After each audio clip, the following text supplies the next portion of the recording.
My name is Gary Butterfield. My name is Cole Ross. And you're listening to Watch Out for Fireballs. It is a Games Club podcast.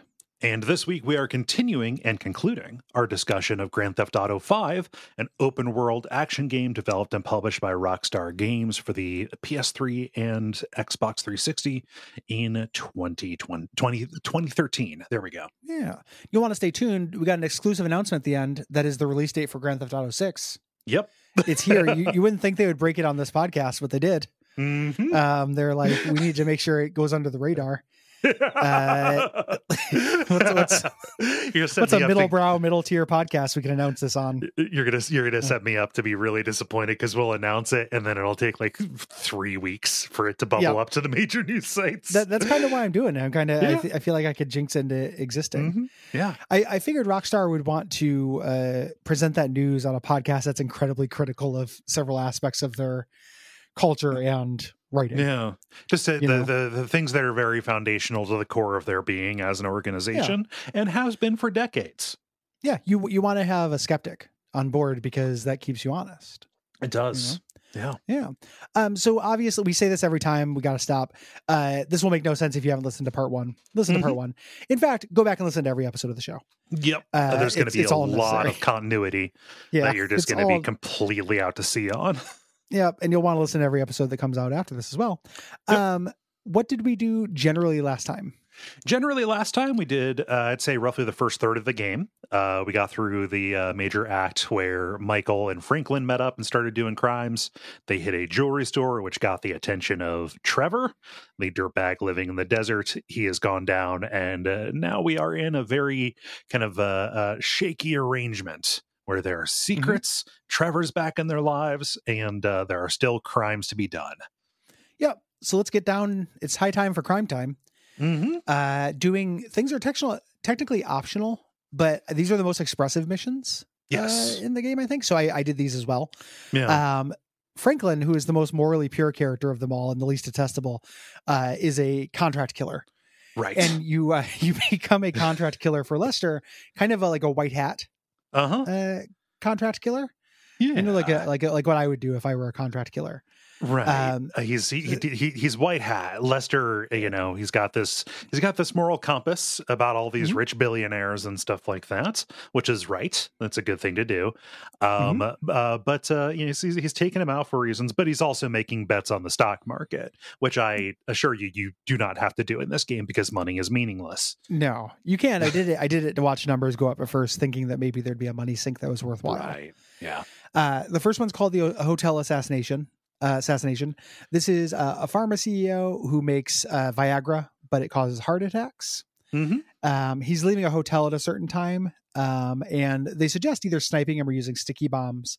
You post up and scope him out from the parking garage across the street. This turned me on to sticky bombs, which I used constantly in this game. I am so sticky bomb pilled. It makes me want one in real life. One of the thing after Grand Theft Auto, after the first part of the episode, I was like, why don't I carjack more? It seems easy. You can't get caught. You know, and you get a car and it just gets you where you're going. I don't need to keep it. I just like pull it and park it somewhere and then just leave.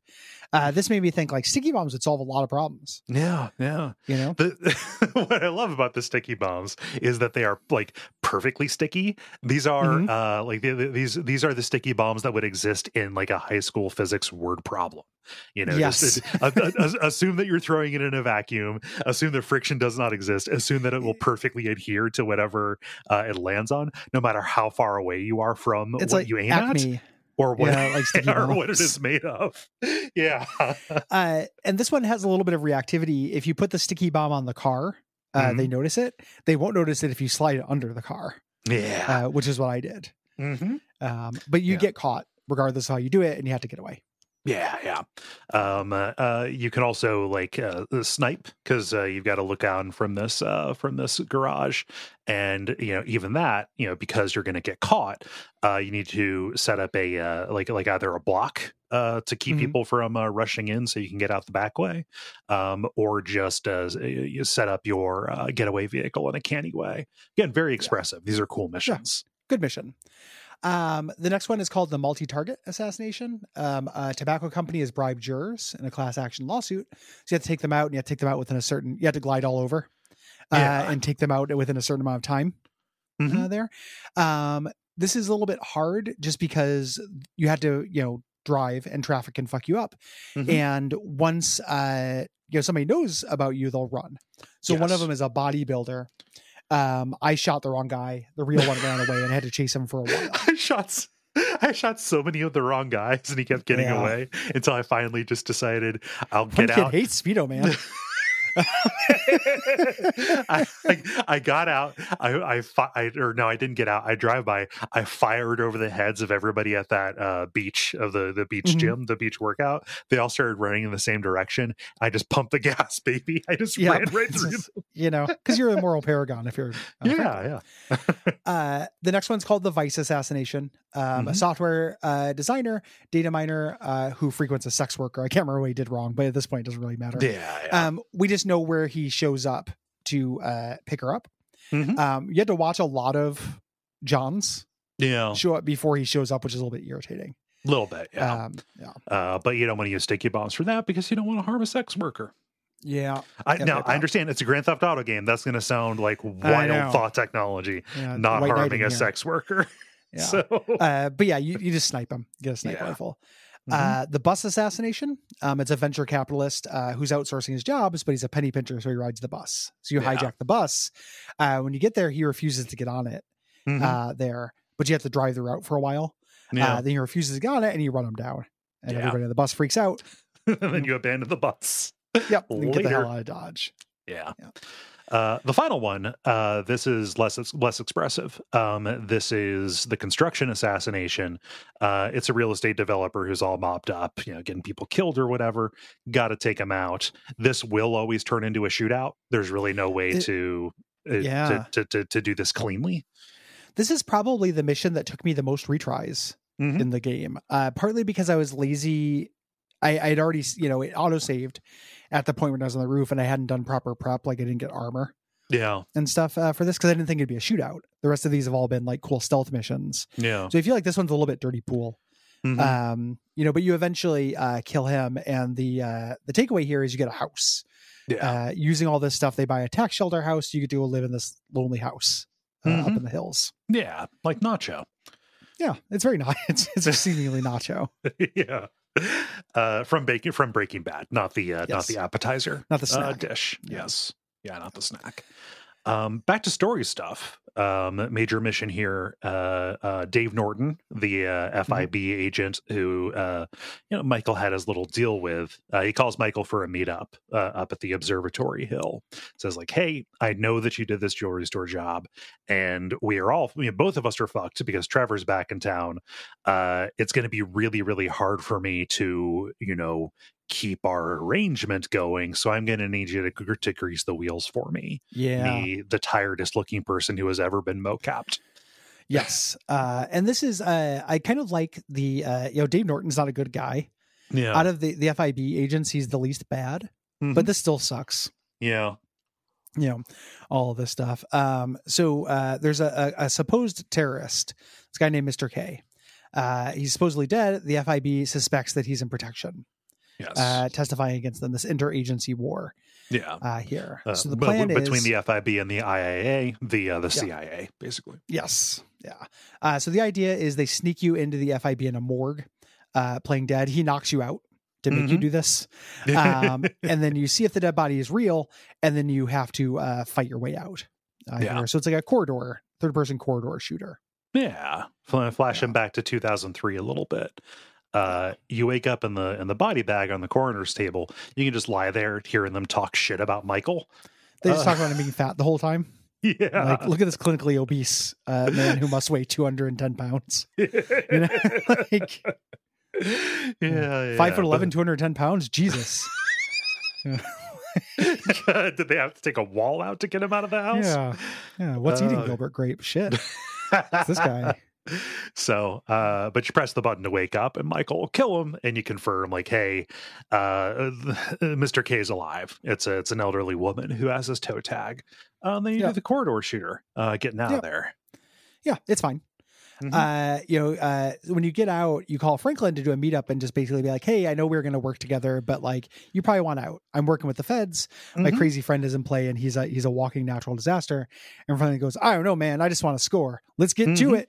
And then just kind of aligns the advice like he does with everything that anyone's ever been said to Franklin. Yeah. I'm down for anything, but also, man. Just I'll complain about it, but I'll do it. Shit. And then it just continues to say yes in different ways for the rest of the game. So this starts the Mission 3's company.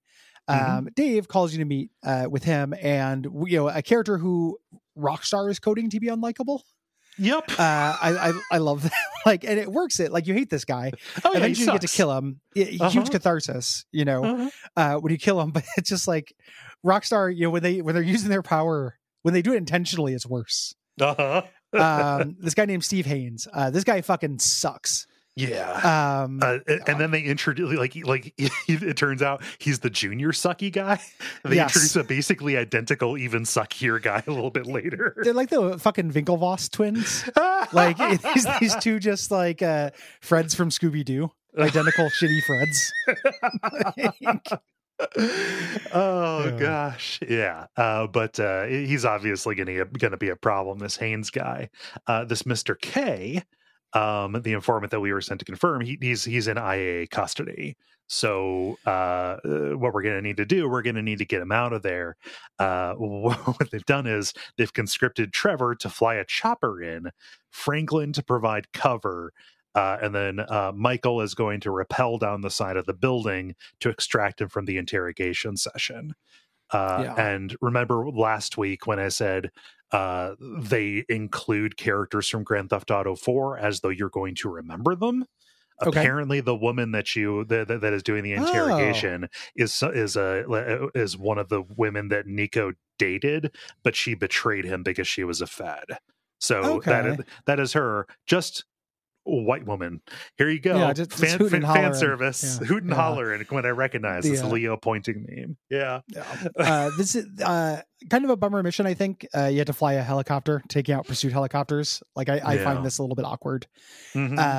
When you finish it, you land. Mr. K is like, oh, thank God the FIB will take better care of me. But then they black bag him. This guy, we're going to get into this string of missions. This guy was Exhibit A for a lot of people talking about this game being tasteless.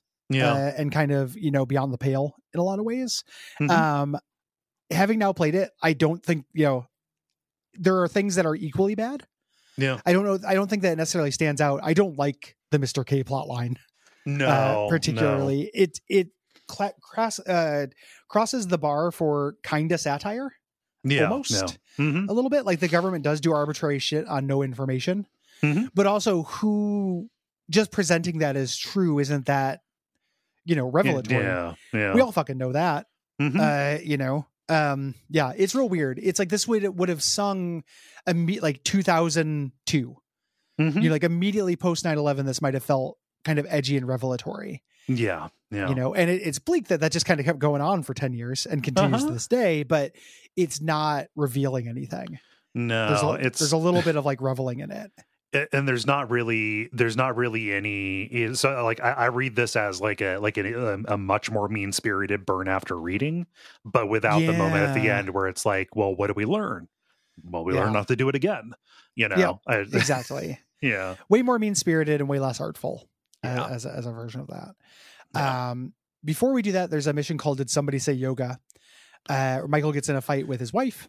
Her yoga teacher, Fabian, brings him back and says, "You're tense. You should try yoga. It's your anus is not good. Your butthole is not good. You know how yoga guys are always talking about assholes." Yeah, and the consistency and regularity of your stools, you know, what they are. Just the complete anal fixation. Grand Theft Auto 5, a game that has the joke where multiple characters. The joke is just that they say namaste. Yes, you know, which is a dumb thing. You know, it's going. Come on, man. If somebody says that, but like exactly. But it's also easy joke. This introduces. So this I mentioned this, I think, in the last episode. This drives me a little bit nuts because Michael takes it seriously and seems to help. And this is one of those exhibits of like this being a world where characters cannot grow or change. Right. Like I liked that he did it. You know, it's a mini game. It's interesting because yoga is about stretching. It's making you do this by holding different positions and transition between them with the two sticks in a way that was actually making me kind of lose grip on sticks and not be able to take my thumb off to reposition without losing the pose. Yeah. Like I felt like it was actually a pretty good ludic way to do yoga with a controller. Yeah. And then my character was like, I do feel better. And Fabian's like, isn't that great? I was like, cool. Whoa, like, are they going to reconcile? Like, like, what's happening here? Are they going to make the most obvious thing here, which is that his wife is fucking the instructor? Yeah, because and then of course, am I right?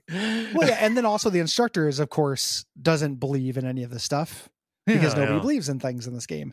So he starts groping the wife. Michael goes, whoa, and starts attacking him. Michael falls in the pool, and Amanda's like, I'm fucking leaving. I get to fuck this guy.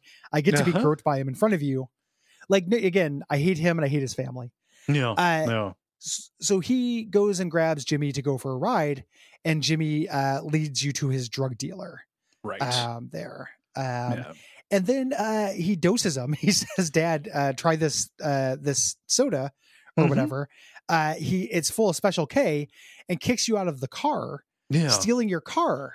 And again, it's just like, the idea here is supposed to be like, he's a real bad dad. But everybody in this family is so goddamn awful. Just the worst people in the world. It's not good. It's not good. It's you wake up from your trip like on the beach, and the camper's pointing right at a bike that you can grab, and you're riding a bike naked home to get the Dear John letter, saying like, hey, moving out, don't feel safe, you're crazy, things are falling apart. The trip is a fairly famous sequence of this. You fall for a long time over weird flashbacks of things people have said to you. Over weird music. People like this a lot.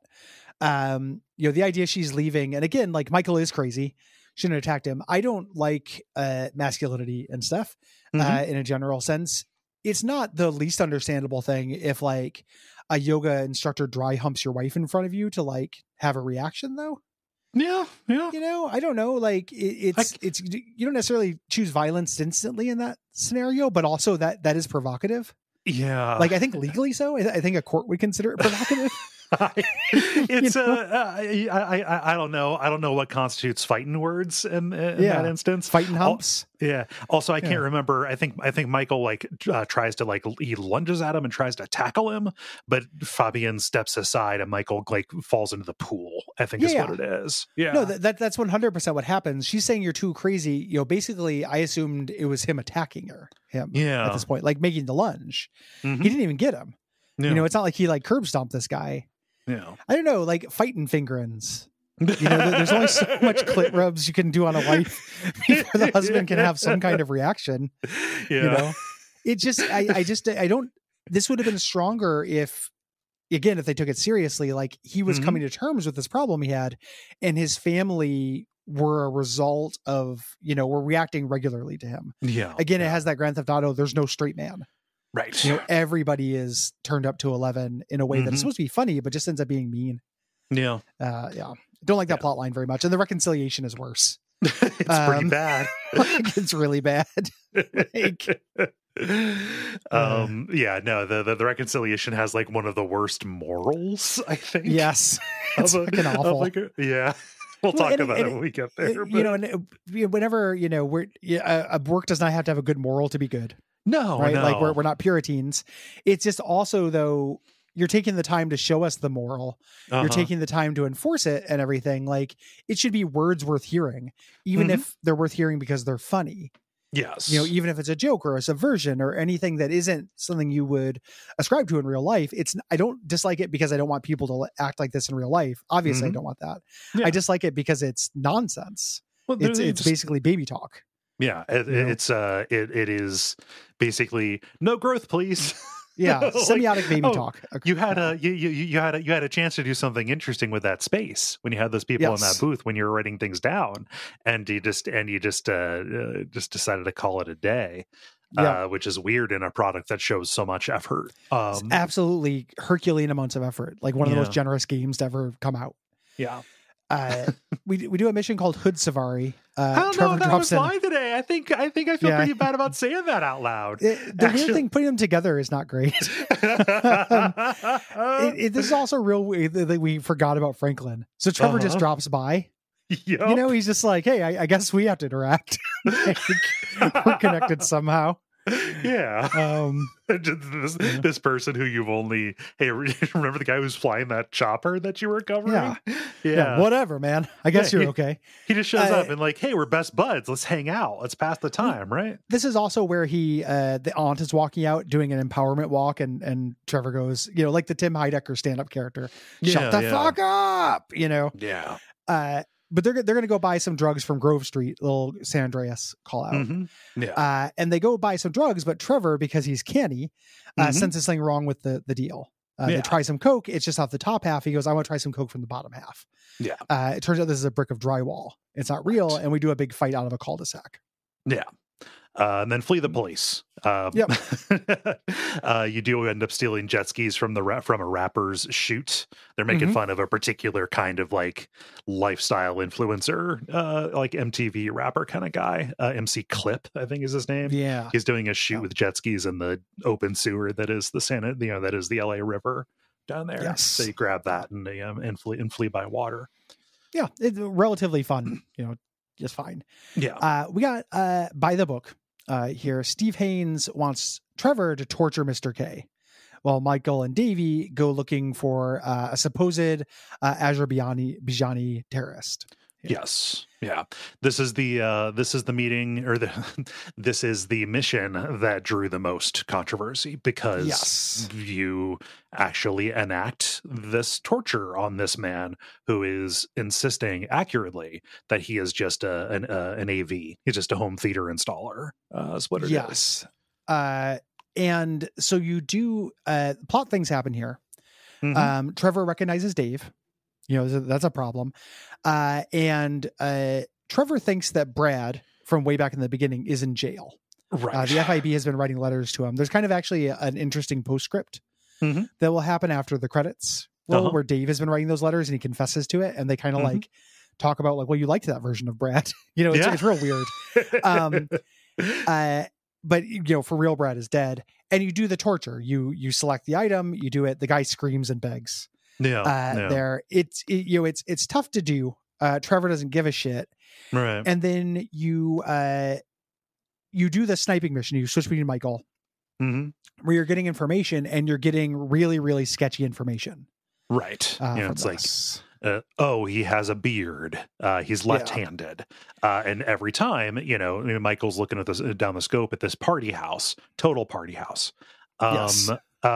Trying to find the guy. When they need to get more information, you go back and do different torture, like just literally gamifying, yanking somebody's tooth out. Right. Yes. You eventually snipe a guy, turns out to be the wrong guy. Here, again, this would probably land a little bit better closer to 9/11, in different, a different era where this was less accepted as just a thing. As is, it has that problem where it's just presenting it. And then to me, the worst part of it. So Steve says, kill Mr. K, but instead Trevor drops him off and does a monologue. Right. This, and you can tell the writers think this is what qualifies this mission as satire or making a point and not just indulgent.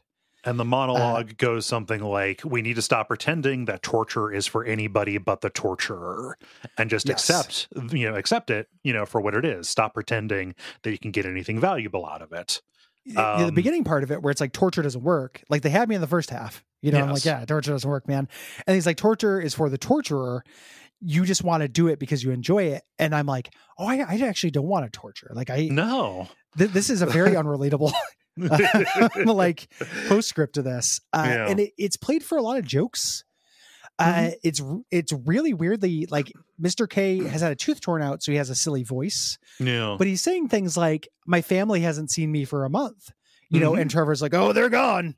Yep. You don't have a family now. You're one of the invisible people, And it's just, it's relentlessly and pointlessly bleak. Yeah. As a thing. And it's like, in real life, people probably do torture just because they enjoy doing it, but those are psychopaths. That's not people. That's rare. Yeah. Rare pieces of shit. It's like Spec Ops: The Line. Like it's not even doing a you enjoy this stuff, don't you, as a video game thing, because it's not that fun in the game. Like it's not making a Hotline Miami point either. No. It's not a very fun sequence. You just do the mini game. It says it's a cute quick time event. It is it is taking this weird, like, I'm a truth teller kind of thing, right? Which is, like, oh, only a psychopath would torture somebody, like there's no reason pretending that there's, that there's anything good. That makes them worse because they're hypocrites about it. Exactly. If we were to admit it, that's what it's for, then it could be, it could be a more morally pure version of doing this kind of stuff. Yeah. And also just describing it as inevitable. Like it's gonna happen. We should at least be honest about it. And like, I don't want to sound like a naive optimist. Maybe it doesn't have to happen. Yeah. I don't know. I can't think of tons of good reasons to torture someone. I'm somebody who can think of reasons to kill people. Yeah. But torture is different. That's that's very different. Yeah. And then it also gets down to, this is coming out of Trevor, who's supposed to be unsympathetic or whatever. So does that plays weird with what is Rockstar trying to say by putting this in the mouth of their most psychotic character that they've ever made? But when all of their characters are psychotic, there's no contrast with Trevor. Yeah. Like again, when they introduce Trevor, it's just like this guy is more of a psycho than Michael, and Jesus Christ, Michael's a fucking psycho. Yeah. Michael sucks. This guy's worse. Like it doesn't, there are too many different shades of black in this for it to have contrast. And then the humor attempts in this really rub me the wrong way. Like he drops off at the airport. He's naked, mind you, like in his underwear. He doesn't have an ID or anything. And then he falls down the stairs comically. Yeah. The last little bit is the victim of this falling down the stairs naked. Pissing himself or whatever. Like I think there's a joke about him messing himself. Oh yeah, because you electrocute him with a car battery. Yeah, you put a car battery up on his nipples, man. I don't know. It's too much for me, and I'm not sensitive about violence. I fucking love violence. Like I will play a video game and get into righteous violence in a video game. That I am not a tender froghouse man. Yeah, people should know that. This is different. This is pointless, and this is like the game hatred. Yeah, it's just nihilism. It's very muddled, right? Yeah. And also, I don't know. It's muddled, and I think it is trying to have and eat a few too many cakes for the for the point it is ostensibly trying to make. So I'm not taking like a moral outrage at this. I think I don't moral outrage. It's empty language. I don't feel like this is saying a thing. I don't think it was worth my time. Yeah. It would, if it were fun, ironically, it would be, because then it would be saying like, hey man, it's for the torture. You, the player of the torture, you had fun with this, right? That's an old point. Yeah. Like that's something that games have been doing for a long time, but at the very least it is a point. Like you can debate whether you like hurting people, don't you, is good. If that is a worthwhile point, that's debatable, but it is a point. This is not a point. It's just saying torture doesn't work, which we all know. We've known forever. And then also like it's for the person who does it because they enjoy it. And I'm like, that's just you, man. No, you're making up a guy. It's pretty frustrating, and I don't find this mission very fun. Right. A lot of stuff will get erased if something is fun in Grand Theft Auto 5. I don't think this is particularly fun to do. Yeah. So, just a little busy board. It's a little torture hobby busy board. Torture hobby busy board. Yeah. Guided by voices. We start our next heist though. Yes. Here. Where Trevor abuses Floyd and Wade into coming to the port. Oh, you work for a port. There's going to be some action. You know, if you got anything valuable, they scout it out. Yeah. And you do a lot of, like in the notes here, you got kids on site. You do just work a lot of big construction equipment slowly and methodically in the section. It's like 15 minutes. Yeah. It's like, well, we got to blend in while we're scouting this place. So, you know, Wade gets pulled to the side immediately because there's a sewage leak or whatever that he's got to go deal with. And, you know, you and Floyd, it's like, well, these containers need moved. So let's move on with the crane. You know, let's climb up and then operate this crane. All right. Well, now we got to move them with a truck. There's a skid steer we can use. Like, I'm a kid on site, baby. It's extremely, somebody let this kid on a site. It's a very funny mission. People online really hate these. I kind of like them for breaking up the pace. Personally, but it's I can understand criticisms against them. But the idea here is there's a section of this ship that's sealed off by Merryweather, which is a private army, you know, PMC. It's like a Blackwater stand-in. So we steal a manifest for this. Floyd, of course, gets beat up because Floyd is very abused. And this is our first heist, like independent heist. Trevor just sets this up.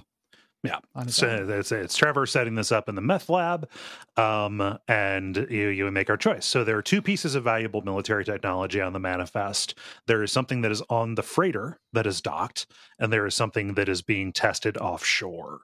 And these are two completely different missions that we could go for. Which one did you do? I had Michael on the ship sniping.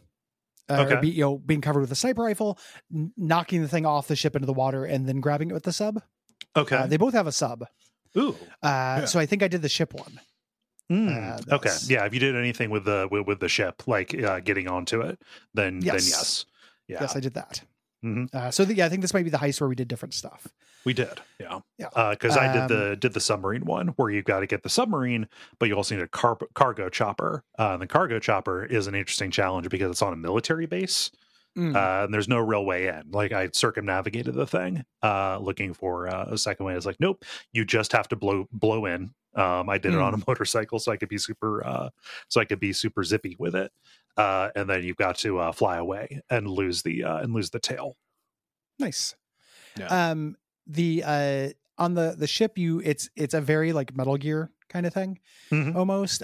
You have Michael on the ship shooting guards while you are covered by Franklin up on the crane there sniping. You can switch between them. Both of them will take care of themselves, which is very nice. And then eventually you scuttle the ship by leaving enough charges, which sinks it and then frees the doodad that you need to get, which then Trevor comes and grabs with a sub, and you drag it out of the area.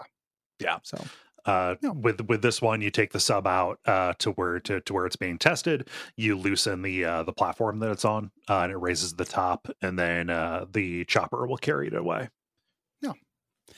Regardless of which one you do, you all meet at the airstrip at the end, and it goes well. Everyone's pretty happy with this. However, when you get back, Lester's there, and everyone's going crazy. This is a super weapon they've made. And he's like, we're going to all get killed. This is too far. Yeah, Trevor is going to sell a nuke to the Chinese. We can't do that. So we have to put it back, and Trevor sends Wade to do it. We got another heist here coming. This is called the Blitz Play. The FIB guys want us to seal some bonds. They're headed to the IAA because they lost out on budget negotiations. There's a lot about like their bottom line. It's just lots of accusations that the IAA is doing like false flags to justify budget hikes and taking money from the FIB. One of the least immersive things that happen in this are simmy things. At one point during this mission, you meet with your handlers at like a cafe. And I was like, fuck this. And I pulled out a shotgun, and then I got a game over, and the message that popped up said, you caused trouble at the cafe. Oh, heaven forfend in a Grand Theft Auto game. Kids, can you imagine the freedom to cause chaos? Hey, it's meant to be meant to be used, not celebrated. Come on. Yeah, I caused trouble at the cafe. I got a fail state there. I jostled the scones. It's the Kids Bop cover band version of Panic at the Disco, and it got me banned. Deleted your save. Yeah. Yeah. Listen, we don't go for that kind of thing. We don't care for that kind of stuff at Rockstar.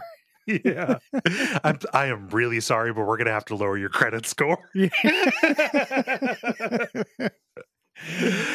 Oh gosh. So this is very funny. I knew it wasn't gonna let me. I just wanted to see what would happen. Oh yeah. So we got to get those bonds, and there's not really a lot of time to plan. So Michael, lays out, all right, what we got to do is we got to get a dump truck, we have to get a tow truck, and then get some disguises, and then plant a getaway car. Hit the armored car hard, and then make off with the money. Yeah. Yep. So you get all the pieces, you make the hit, and this turns into a big shootout. Yeah. We had to bounce around between the three characters, and deal with their different vantage points, like things that are popping up. This isn't the first time we've done this, but it's something the game does well. So they'll just say, man, I'm in trouble here, and their icon will blink. Yes. And you swap to them. Yeah. It's like you are at this like little depot in the middle of a city block, and there are multiple alleys on the way in, and just like, hey, they're coming around the back. So you switch over to Michael and get around and post up there. It's neat. I really enjoy, I'm repeating something from last week, but these places where you can always hop around to where the most activity is happening is such a wonderful thing for the pacing. Yeah, it's real fun. It's a good innovation, I think. Yeah. Once you eventually get this, you go to Dave's guy, who's a guy named Devin Weston, who's a finance guy. This guy's also an asshole and looks like a Winklevoss twin. And he says, if you work with me, I can't remember how it comes up. He has a connection with a movie producer who produces movies you like. Right. It's because Michael's always quoting that shit. He's like, hey, I can tell you're a real sentimental guy, just he's playing them, right? Saying like, hey, keep this up. I can get you this connection. I'm invested at this studio with this Solomon Richards, this legendary movie producer. Play your cards right. You can, we'll make the meet up. Right. Yeah. And you meet him. Could you figure out, I couldn't figure out who Solomon Richards was meant to be a pastiche of, if he's meant to be a guy. I've got no idea about like old Hollywood producer guy kind of things. He comes off as a little bit of a jobber, in terms of the movies he makes, and his attitude. At first I was like Scorsese, because of course like Michael would like those kind of movies, but it's not. It seemed like a weird missed opportunity, not because it would have been awesome, but because it seems like the kind of thing that Rockstar would do. It's like finds the median point between Scorsese and Corman. Is what this feels like a little bit. Yes. Yeah. You go and meet him at the movie studio, and he asks Michael to sneak into a club that has an actor that's thinking of buying, and convince him to leaving and convince him to return to set. Yeah, he's gonna get bought out by a guy. Right. Yeah. This this actor, he's thinking of leaving the movie, go to this club that he's thinking of buying, get him cornered, be my tough guy, right? To get him back here. He's overpaid. He's a no talent. It's blah blah blah. This guy and his bodyguard, again, characters returning. This is from the Ballad of Gay Tony. Oh, yeah. Good for them. Good for them. Make somebody hoop and holler. You sneak in, you get him in there, and you make him ride in the helicopter, and you had to fly it erratically to get him to scare him. Right. So it says, fly low and close to things. Helicopter is very hard to fly as it is. Yeah. I found I crashed this, which that'll make fucking scare I don't make threats. I make promises. Exactly. What do I care about this actor? Fuck this up. But eventually you do it, and then Solomon makes you an associate producer. Saying there's going to be more work in the future. You'd be surprised how much a producer needs a murderer. He completely works them too. He's like, "Hey, I've got something to show you," and it's a title slide. Associate producer Michael DeSanta. And this gets him. He loves it. Yeah. So we got this mission. I fought the law. Devin, he's got an insurance play going on. He wants us to steal 5 valuable cars that are out there, including 2 that are from these rich asshole kids. And he's working with Franklin specifically about this to get this done. And Franklin is kind of the bait. You need to go up to them and then challenge them to a race. And then Michael and Trevor are going to run them down disguised as police on motorcycles, get them to get out of the car, hop in, and then drive away. As chips. Yeah. Yes. You do the race, then you do the motorcycle segment. There's some fun dialogue between Michael and Trevor pretending to be cops here until you eventually get them. And it's difficult. They don't stop. So your motorcycles are less fast. So eventually, though, you get back to the garage and you find out, like, listen, you're not going to be paid until you get all 5 cars. On the list, and don't work for free. This is when you stop. It's when Franklin and Michael are racing each other back in these cars that Franklin says, like, this is exactly what I was doing when I met you. It's like I was stealing cars and then racing them. Like, where actually have we gotten? Next mission, Trevor and Franklin mission called Eye in the Sky. A record producer is hiding a car. This is the next car, hiding a valuable car from his wife as part of the divorce. So we need to get back. But he is cagey, about the surveillance there, and he only knows roughly what neighborhood it's in. So we have to do a police chopper that has like a scanner for the car. I find this obnoxious. I didn't like this. It takes forever. You're scanning license plates. Maybe it's trying to make a point about the surveillance state. Again, it's just presenting it though. It's doing watchdog stuff, pre-watchdogs, where you're scanning somebody and it's like, oh, they've got an indecent exposure rap or whatever. You eventually you find the garage. Franklin breaks into it, steals the car, and you have to flee from the police. Yes. You take it to the airport. Take it there. Devin and his lawyer Molly, they're there waiting. And again, he's not going to pay until all 5 cars are done. So just keeping you on the hook. We get Kaida Libre here. Michael and Trevor go to Martin Madrazo. Martin Madrazo calls him up for a job. His cousin. There's also Mrs. Madrazo. Well, yes. She answers the door. If people they can't recall because these are all just dudes. Madrazo is the person whose house Michael pulled down with the truck, kind of the inciting incident for going and doing the crimes. He's like, okay, well, he's got he's a big wheel in this town. We got to do jobs for him. But there's a little bit of uncertainty about getting involved, right? But you do get to see Patricia. Patricia and Trevor just like enchanté, just immediately, turn up the heat. Madrazo's cousin is turning state's witness, so we need to kill him off by shooting down his plane. He's gonna be there. So as Michael, you need to shoot the plane down from the observatory using a high-powered super rifle. And then Trevor on a dirt bike follows the plane as it crashes over the course of like 20 minutes. It's not quite that, but that's what it feels like. It's like on a glide path to crash in the lake. It's kind of awesome. It's a fun mission. Like you're doing downhill jam shit. You're on a dirt bike just fucking blasting through the desert, like off of these hills. It's really good. It's pretty fun. It's just real silly. Eventually you get there, you kill all the witnesses and take the evidence. And Michael wants to meet up back at Madrazo's, but Trevor says, nah, we're not going to do that. And so they meet. Michael goes to the meetup point at this grain depot, and Trevor pulls up in Madrazo's car. He was angry that Madrazo wasn't going to pay them. That happens constantly in this. Our trio of dumb criminals who keep doing COD missions. Like anyone could just be like, hey, you better do this. I guess we got no choice. And then they do it. It's like, we'd rather not pay you. And they're like, I guess we got no choice. Nonstop. But Trevor kidnapped Madrazo's wife, Patricia. and this means Michael can't be in Los Santos for a while, and this is to me the funniest plot in the game. Yeah.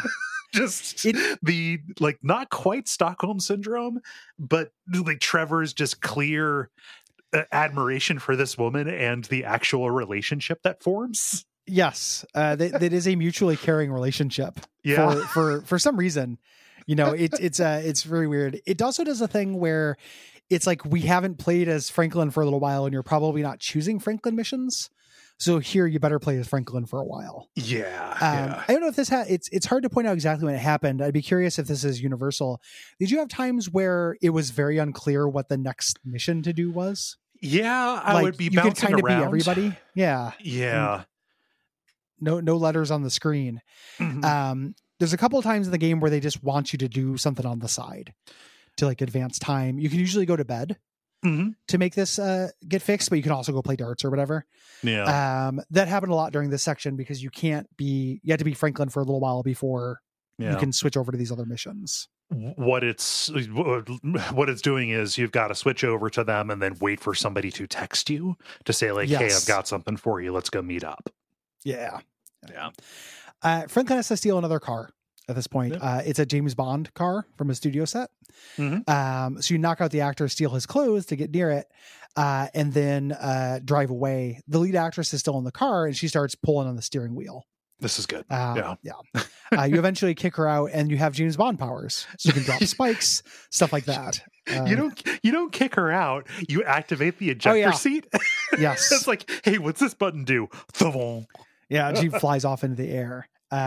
Eventually, you take her up to the garage, and we find Lamar there. Devin is like, hey, man, I like Lamar too. Let's bring him back. Like, all right, man, I guess. Seems reliable to you, huh? Okay. Yeah, okay. I guess you're just picking random people. Placing big bets on Lamar. Okay. Are there no other fucking criminals in this town? This starts a mission called Minor Turbulence, where Ron, Trevor's servant, his conspiracy theory, his conspiracy friend, tells Trevor about a cache of Merryweather weapons. They're coming in via an airstrip. Trevor wants this. He wants the weapons deal, so he goes to intercept it, leaving Michael with Patricia in his squalid hellhole. Right, which Patricia is going to start cleaning up and taking care of. Yeah. It gets better as it goes on. So you steal a crop duster and you fly it into the back of the cargo plane, kill the crew, and hijack the plane. Badass. Pretty fun. The Air Force unfortunately scrambles jets and shoots you down, so you crash in the Alamo Sea. A fun thing. So this is textually a wash. You can actually get scuba equipment and go get the weapons. It's optional, but if you want to get a big cache of weapons, you can.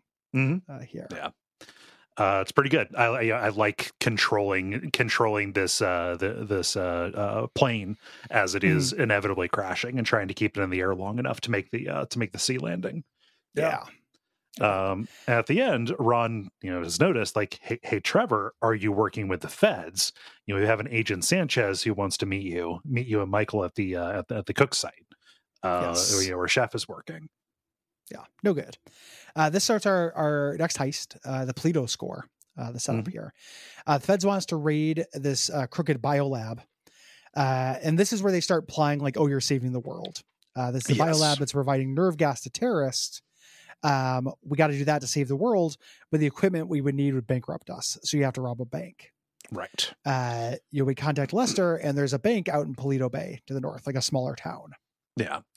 And you're operating like, Lester comes out and you are operating out of the second floor meth lab where Trevor pulls out a stew that happens to have a human eyelid in it. So Trevor is a cannibal.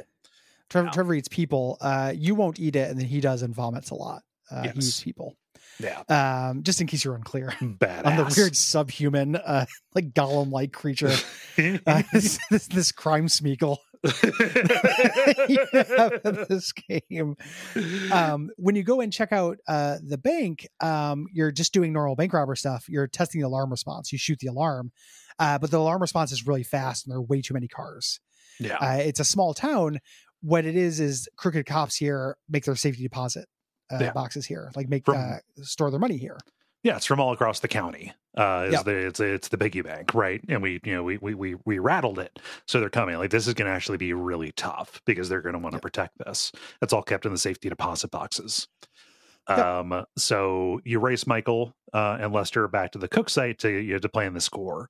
We need to intercept this weapon shipment to the military base in order to have a chance against this heightened response. This is the mission that has the fewest options to it. Yes, you just got to go and get the weapons from this. Yeah, there aren't multiple ways to do this. Yeah, there's a military convoy to do it. I T-boned it and drove away with it. The different way. It's up to you how do you get the truck. Mm-hmm.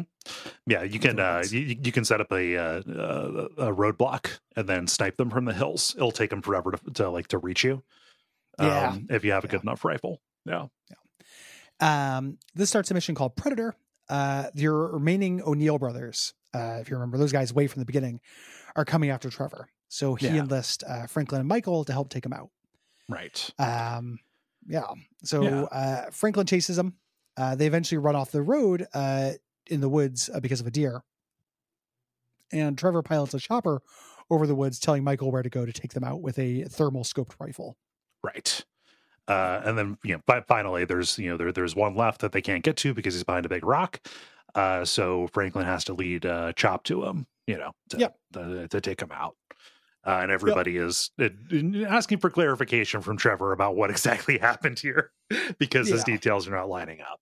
Why he decided to wipe out this entire family line. Yeah, he murdered everybody. Yeah. We do the heist, the Pleatos score. This is my least favorite of the scores. By a lot, actually. Mm-hmm. I think this is kind of bad. No. Mission begins. Trevor and Michael are arguing about whether it's inappropriate for Trevor to have kidnapped Patricia and become romantically involved with her. This is where he's calling it, Stockholm syndrome, and he's saying it's real. Yeah. And Franklin comes up and is like, whatever, man, let's get back on track and do this. Yeah. And I'm just like, oh shit, man, you are always moving the plot forward. Gotta hand it to you, Franklin. You stop people from talking and we do the next mission. Yep. Serving a vital role in this organization. You just go into the bank and you get this huge 5-star response, but you're in super heavy military gear. You're in heavy armor. Yeah. Trevor has a chain gun. The idea here is that you are as armed as you're ever going to be and you are as durable as you're ever going to be. This was interesting. I don't think that the combat system works like that. No. Particularly well in this, not taking away your mobility and making you that resistant to damage. This mission goes on for fucking ever. Oh yeah, because your first escape can't work, so you have to cross this entire town on foot. Yeah, and slow foot, and in these big, Iron Man suits, basically. It's frustrating. Yeah. Eventually, Franklin rides a bulldozer to get you into a chicken factory with this rail connection so you can get on a train. Yeah. Then this is a big corridor shooter, getting through to hop on the train to escape. It's just when you take away the cover system and it is just like, hey, you're moving very slowly, it feels very arbitrary when stuff is going to hit you or not. Yeah. So it's just like, all right, well, I'm just going to hope that things roll correctly and that I manage to take out enough of these guys in cover, or that nobody comes up behind me, I guess. Yeah. It's also where the signaling got bad. I wasn't sure if guys were just going to spawn forever or if there was if it's something I needed to do. Right. And that's a very common video game problem. Yeah. Do I press forward? Yeah. Old as the hills. But it's kind of why unlimited spawning guys frustrate me in general. If you're trying to be cinematic, you just make guys pour out until you make the player do the thing you want them to do. That is always less interesting than just presenting an overwhelming force and letting the player decide how they want to deal with that. Right. The Grand Theft Auto series has always had a problem with not rewarding the player for being clever. Right. Yeah. And when you do things, so these guys, you start off, you're in the alley here, and I'm like, all right, all these cop cars have pulled up. I equipped for this. I have a bunch of weapons and stuff. I also made a special trip, so I have, the railgun or whatever. I had one of the big weapons that blew up cars. Right. So I'm like, I'm going to wait for the cops to cluster up near the cars and blow them up. That should buy us some time. It doesn't. Cop cars just keep coming in until you do the thing it tells you to do. Yeah. I don't know what you call that in video games, but whatever it is, I don't like it. It's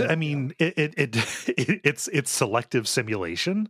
Like, don't dangle all of this sim stuff in front of me and get me to engage with it and then invalidate it in favor of something that is more, quote, cinematic, and that it is more guided and more authored, but actually less cinematic, in that you're engaging with the arbitrary rules of a game.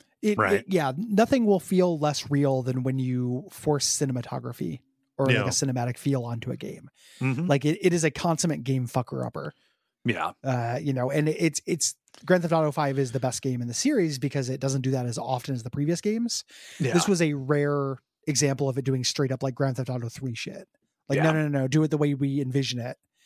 Because if you got away a different way, the story couldn't continue. Like, yes, it fucking would. It absolutely the important thing is he got away. I don't know. It wasn't what they bought was not worth what they paid. In this scenario. Yeah. What if I played as Franklin and I don't know, instead of getting the small boat that would be overwhelmed by the forces, what if I got, a big one? Right? Yeah. What if we parked a helicopter nearby? All these things you can do in advance to like prime the thing, which is a joy. I understand people who don't like doing that, but it wouldn't take anything away to leave the option there. Yeah. Like there are people who don't like thinking that way about games, and that's fine. But leave the authored way where the game just guides you in, but just don't punish you so hard for deviating from it. When you buy a Lego set, like, you get the blocks and you get the instructions, but like I can make something cool. Like I can build the model, or I can use those pieces, to make something different. Yeah. Like there's not a sniper that like trains a dot on you as soon as you start making a monster out of Legos. Yeah. I put these two blocks that weren't supposed together. I attached them and they both melted. Yeah. They released a cloud of ricin. They got fentanyled. Fuck.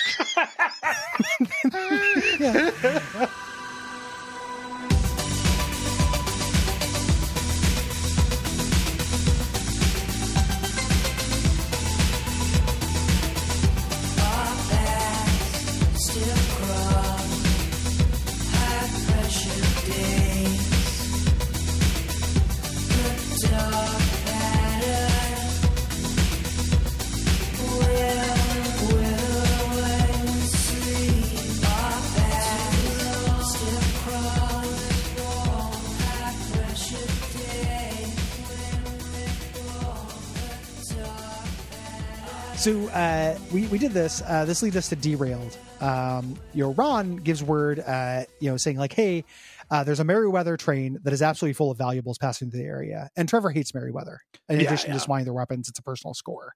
Right. So he puts this together really quickly. Michael, go get a boat. As Trevor, you have to chase down the train on a motorbike and then jump on top of it.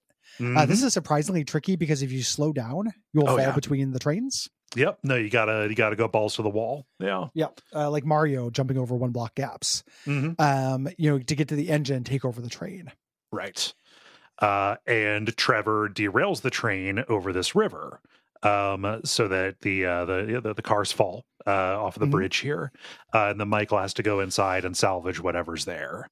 And as Trevor, you've got to shoot down this Merryweather response team that is coming in until Michael picks up what we need, and we escape. Yeah. Also on this train is an Aztec idol. Yeah. There's a little callback here. When you first went to Madrazo's house with Trevor, he's like, I know what you're thinking. He has all those fertility idols in his house, has a hard time getting it up. We're casing it for valuable stuff. And Michael's like, no, we're not casing him. He'll kill us. Michael knows that as well, finds an Aztec fertility idol and gives it to Madrazo as a peace offering under Trevor's nose. Yeah. Saying, Trevor, you have to get Patricia back.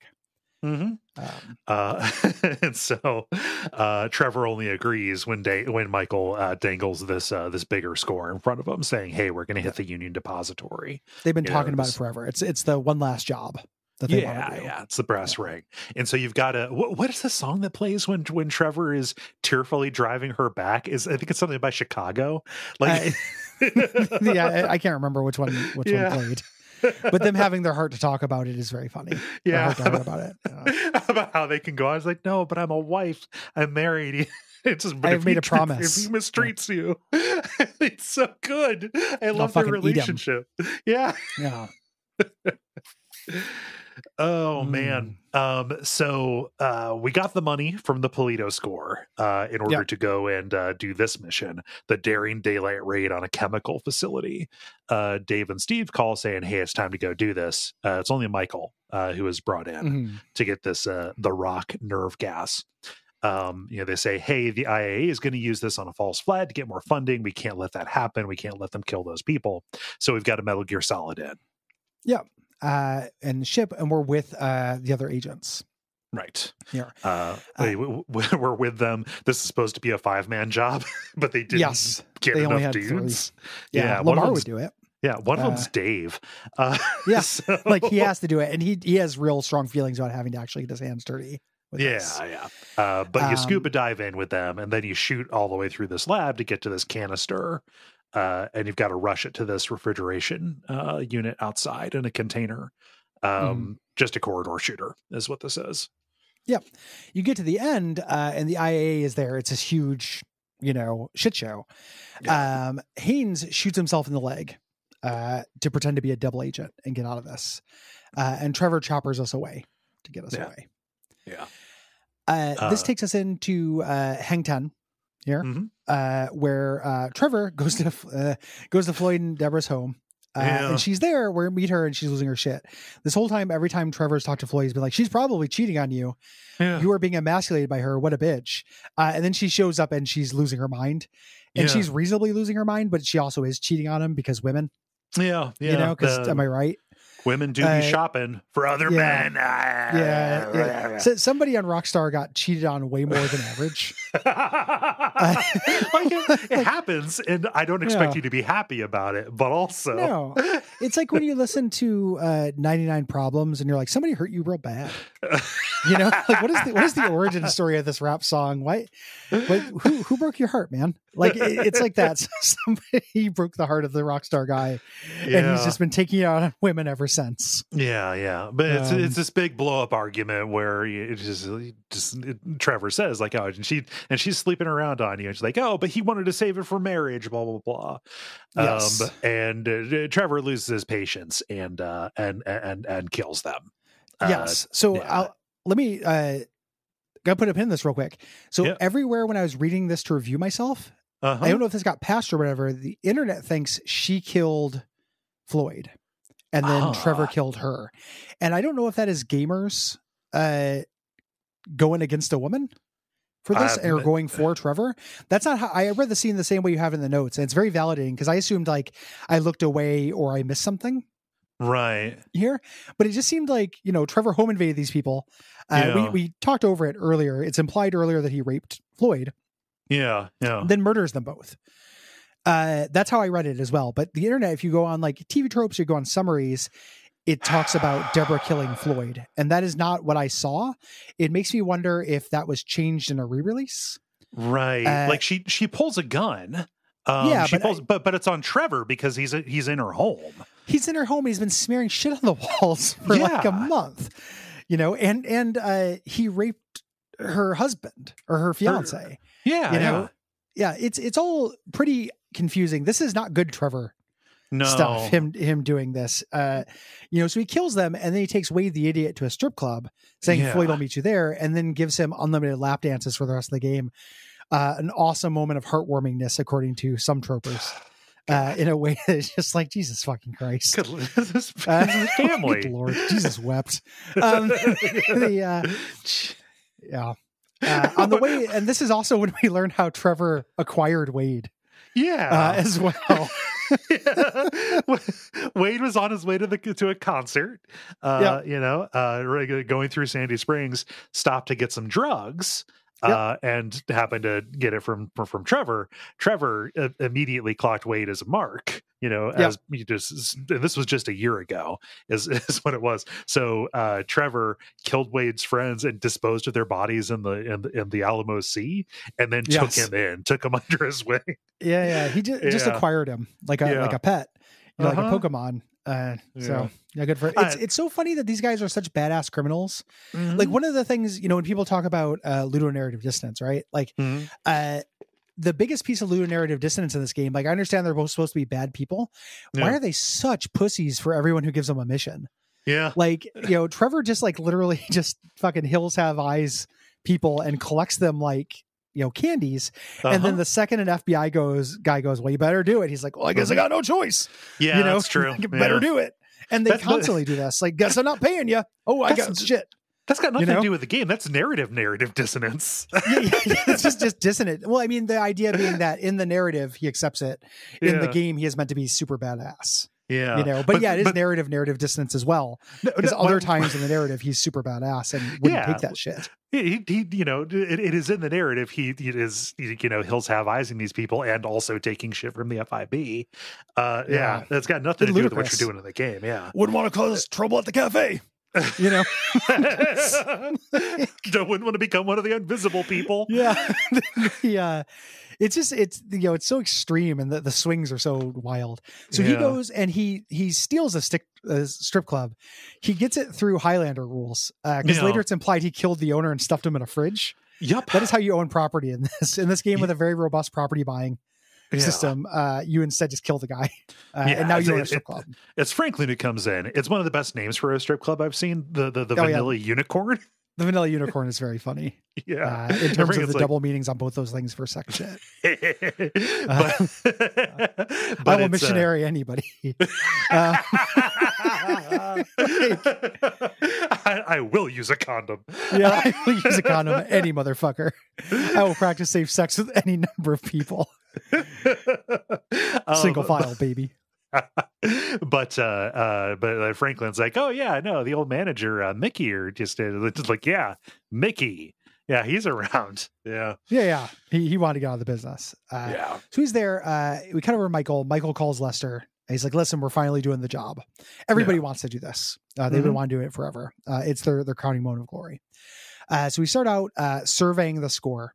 We need to look for a way to get in to the Union Depository, the biggest bank. As Trevor, you go out in a chopper with Lester and check out the routes for armored trucks. Right. Do that. Trying to find a place where you can either take an armored truck, and checking out the excavation site. For the Los Santos Metro.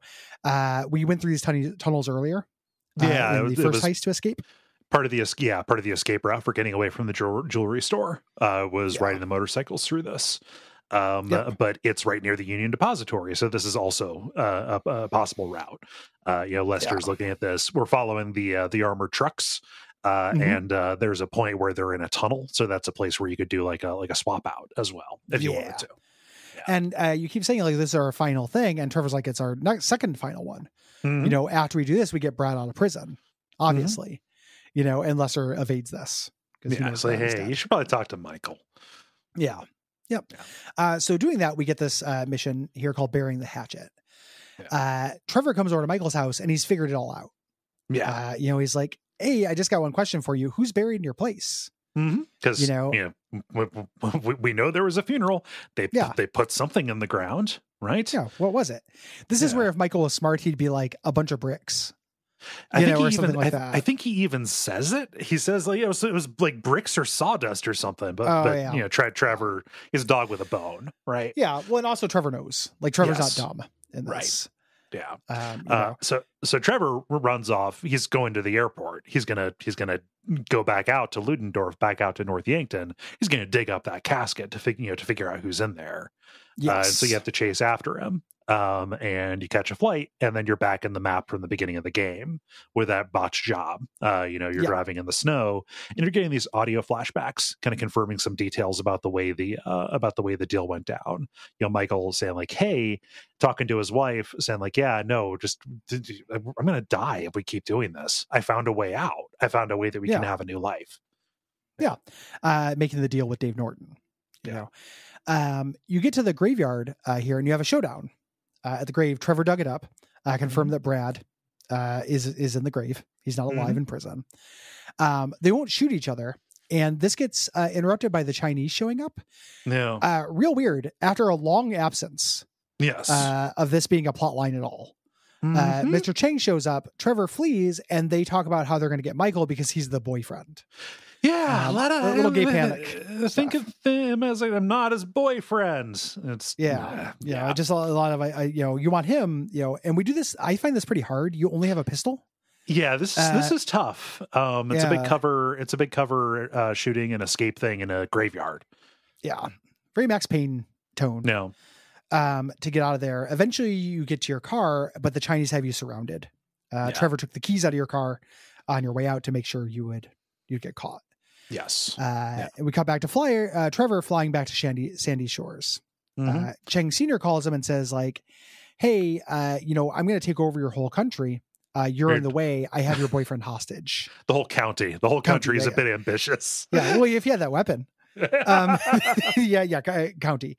I have your boyfriend hostage, and Trevor mocks this. Yeah, that doesn't just mock this. He racistly mocks it. He straight up just does a like a mock Chinese accent to him, repeating what he says back to him, and then hangs up. Pretty cool.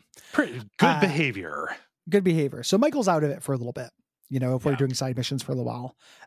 We get the climax of the car thing. We have Pac-Man. It's time to drive all of the stolen cars for Devin. Lamar got the last one. A really rare time where like they give you a list of something and somebody else does one of the things. Yep. Trevor says you need to drive all three of them to the dropout point in Plato Bay, riding a car carrier. And you get out of the city. The cops get on your tail because you have stolen cars. And you have to keep the ride steady while Franklin climbs onto the back for the James Bond car to fight off the cops. They knew they had something fun with the James Bond car and wanted to do it again. Yes. And it's great. This rules, you're doing like spy hunter stuff is what it is, where you've got to take out all of the police who are pursuing you. And you have not just the front cannons, but you also have the ability to just drop unlimited spike like caltrops behind you. Maybe wonder why there's not a 3D spy hunter. There was, or like a modern, 3D spy hunter. Like it's a fun idea that went away. They did. It's a PS2 era, is what it was. It was a Spy Hunter game that was, I think, it was planned to be a tie-in for a Spy Hunter movie that was going to star The Rock. Oh, yeah. It seems like an idea with legs. I would not be surprised if like an indie dev got a hold of that and did something pretty fun. Oh yeah, yeah. So we get there. Devin isn't there. His legal counsel, Molly, is there. And she says, you're not going to be paid. Mr. Devin is keeping your money and investing it for you. Yeah. In a fund that he runs. Incredible condescension shit. Yeah. And Franklin goes, whatever, man. This sucks. I guess. And then he walks away.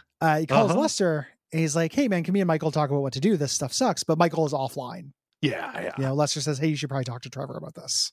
Yeah. I don't want to get involved. Yeah. And so Franklin goes back to his aunt's house and Trevor rolls up and he's completely unstable. He's on something, stumbling around. I think he might be wearing a dress in this one. I can't remember. But he's completely emomal. Just because he's an open nerve. Like he's sensitive. That's one of his things. Yeah. He talks about how Michael is kidnapped by the Chinese before stumbling off. He doesn't want to save him. He doesn't give a shit. Right. And Franklin calls Lester.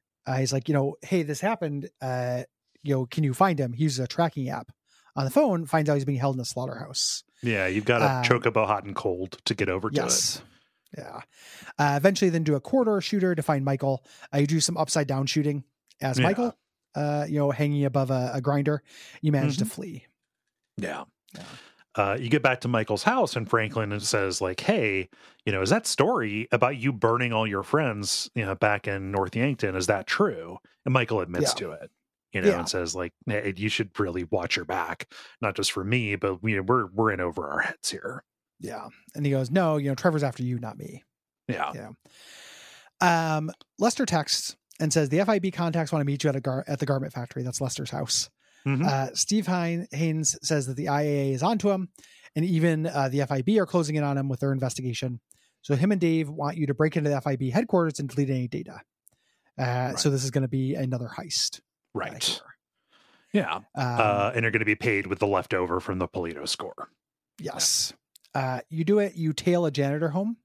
So you can grab his uniform and his ID. He's happy to hand it over. I like this bit that it doesn't become a whole thing. Yeah. He's like, all right, man, I'll take a day off. It's admirable that the game waited this long to have a tail this person mission. Yes. And how much latitude you have. Like they knew exactly how much these things sucked. Like it didn't warn me that I would like, hey, you're getting too close, until I was like I was walking right behind him as he was walking up to his apartment.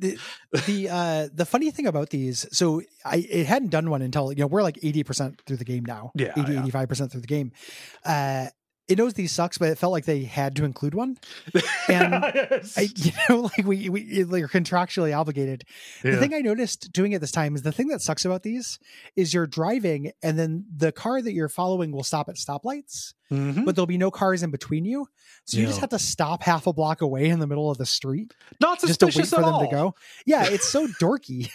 And like, there's nothing suspicious about a car pulling up behind you at a stoplight. It's what cars do when you're stopped at a stoplight. It's the law. If the AI was here to be like, don't act suspicious, that would be a much more interesting challenge, because it would encourage you to play by the laws, like follow traffic laws and stuff, which, like, I don't play these games to do that. I don't, I run over people and signs all the time. But that would be a cool challenge. It just feels like the AI isn't there, and the only way they can translate that is follow, but don't follow too close. Bad Bad mission type. Franklin's there. The next step is to tail the architect who designed the headquarters and see if we can get a hard copy of the building plans there. Yeah, there are no digital copies that Lester can get a hold of, but still somehow this guy is just walking around with them in a briefcase. Yes. They're his favorite. Yeah. He keeps them with him all the time. It's his phylactery. He's also got the recipe for Coke in there. You would not believe the list of people he's not allowed to fly with. Yeah. I know the recipe for every soda in the world.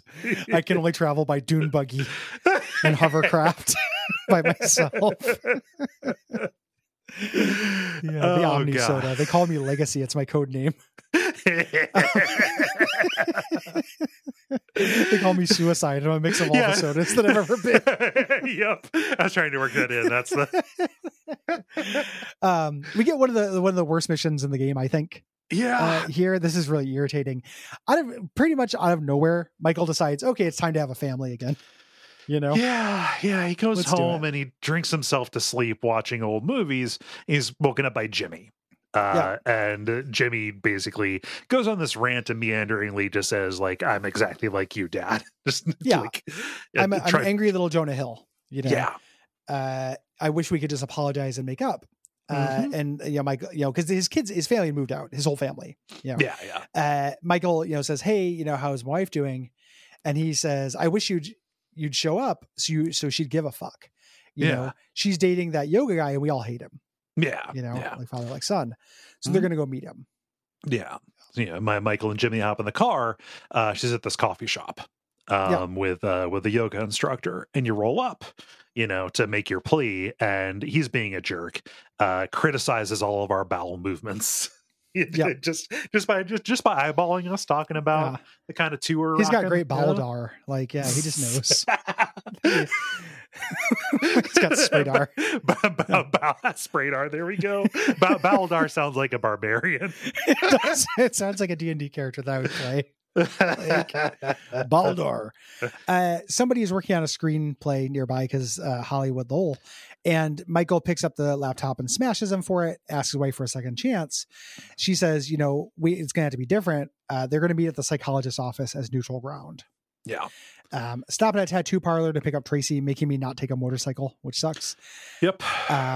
She's at the tattoo parlor with Laszlo, who's saying, like, listen, you can come on Fame or Shame if you suck my dick.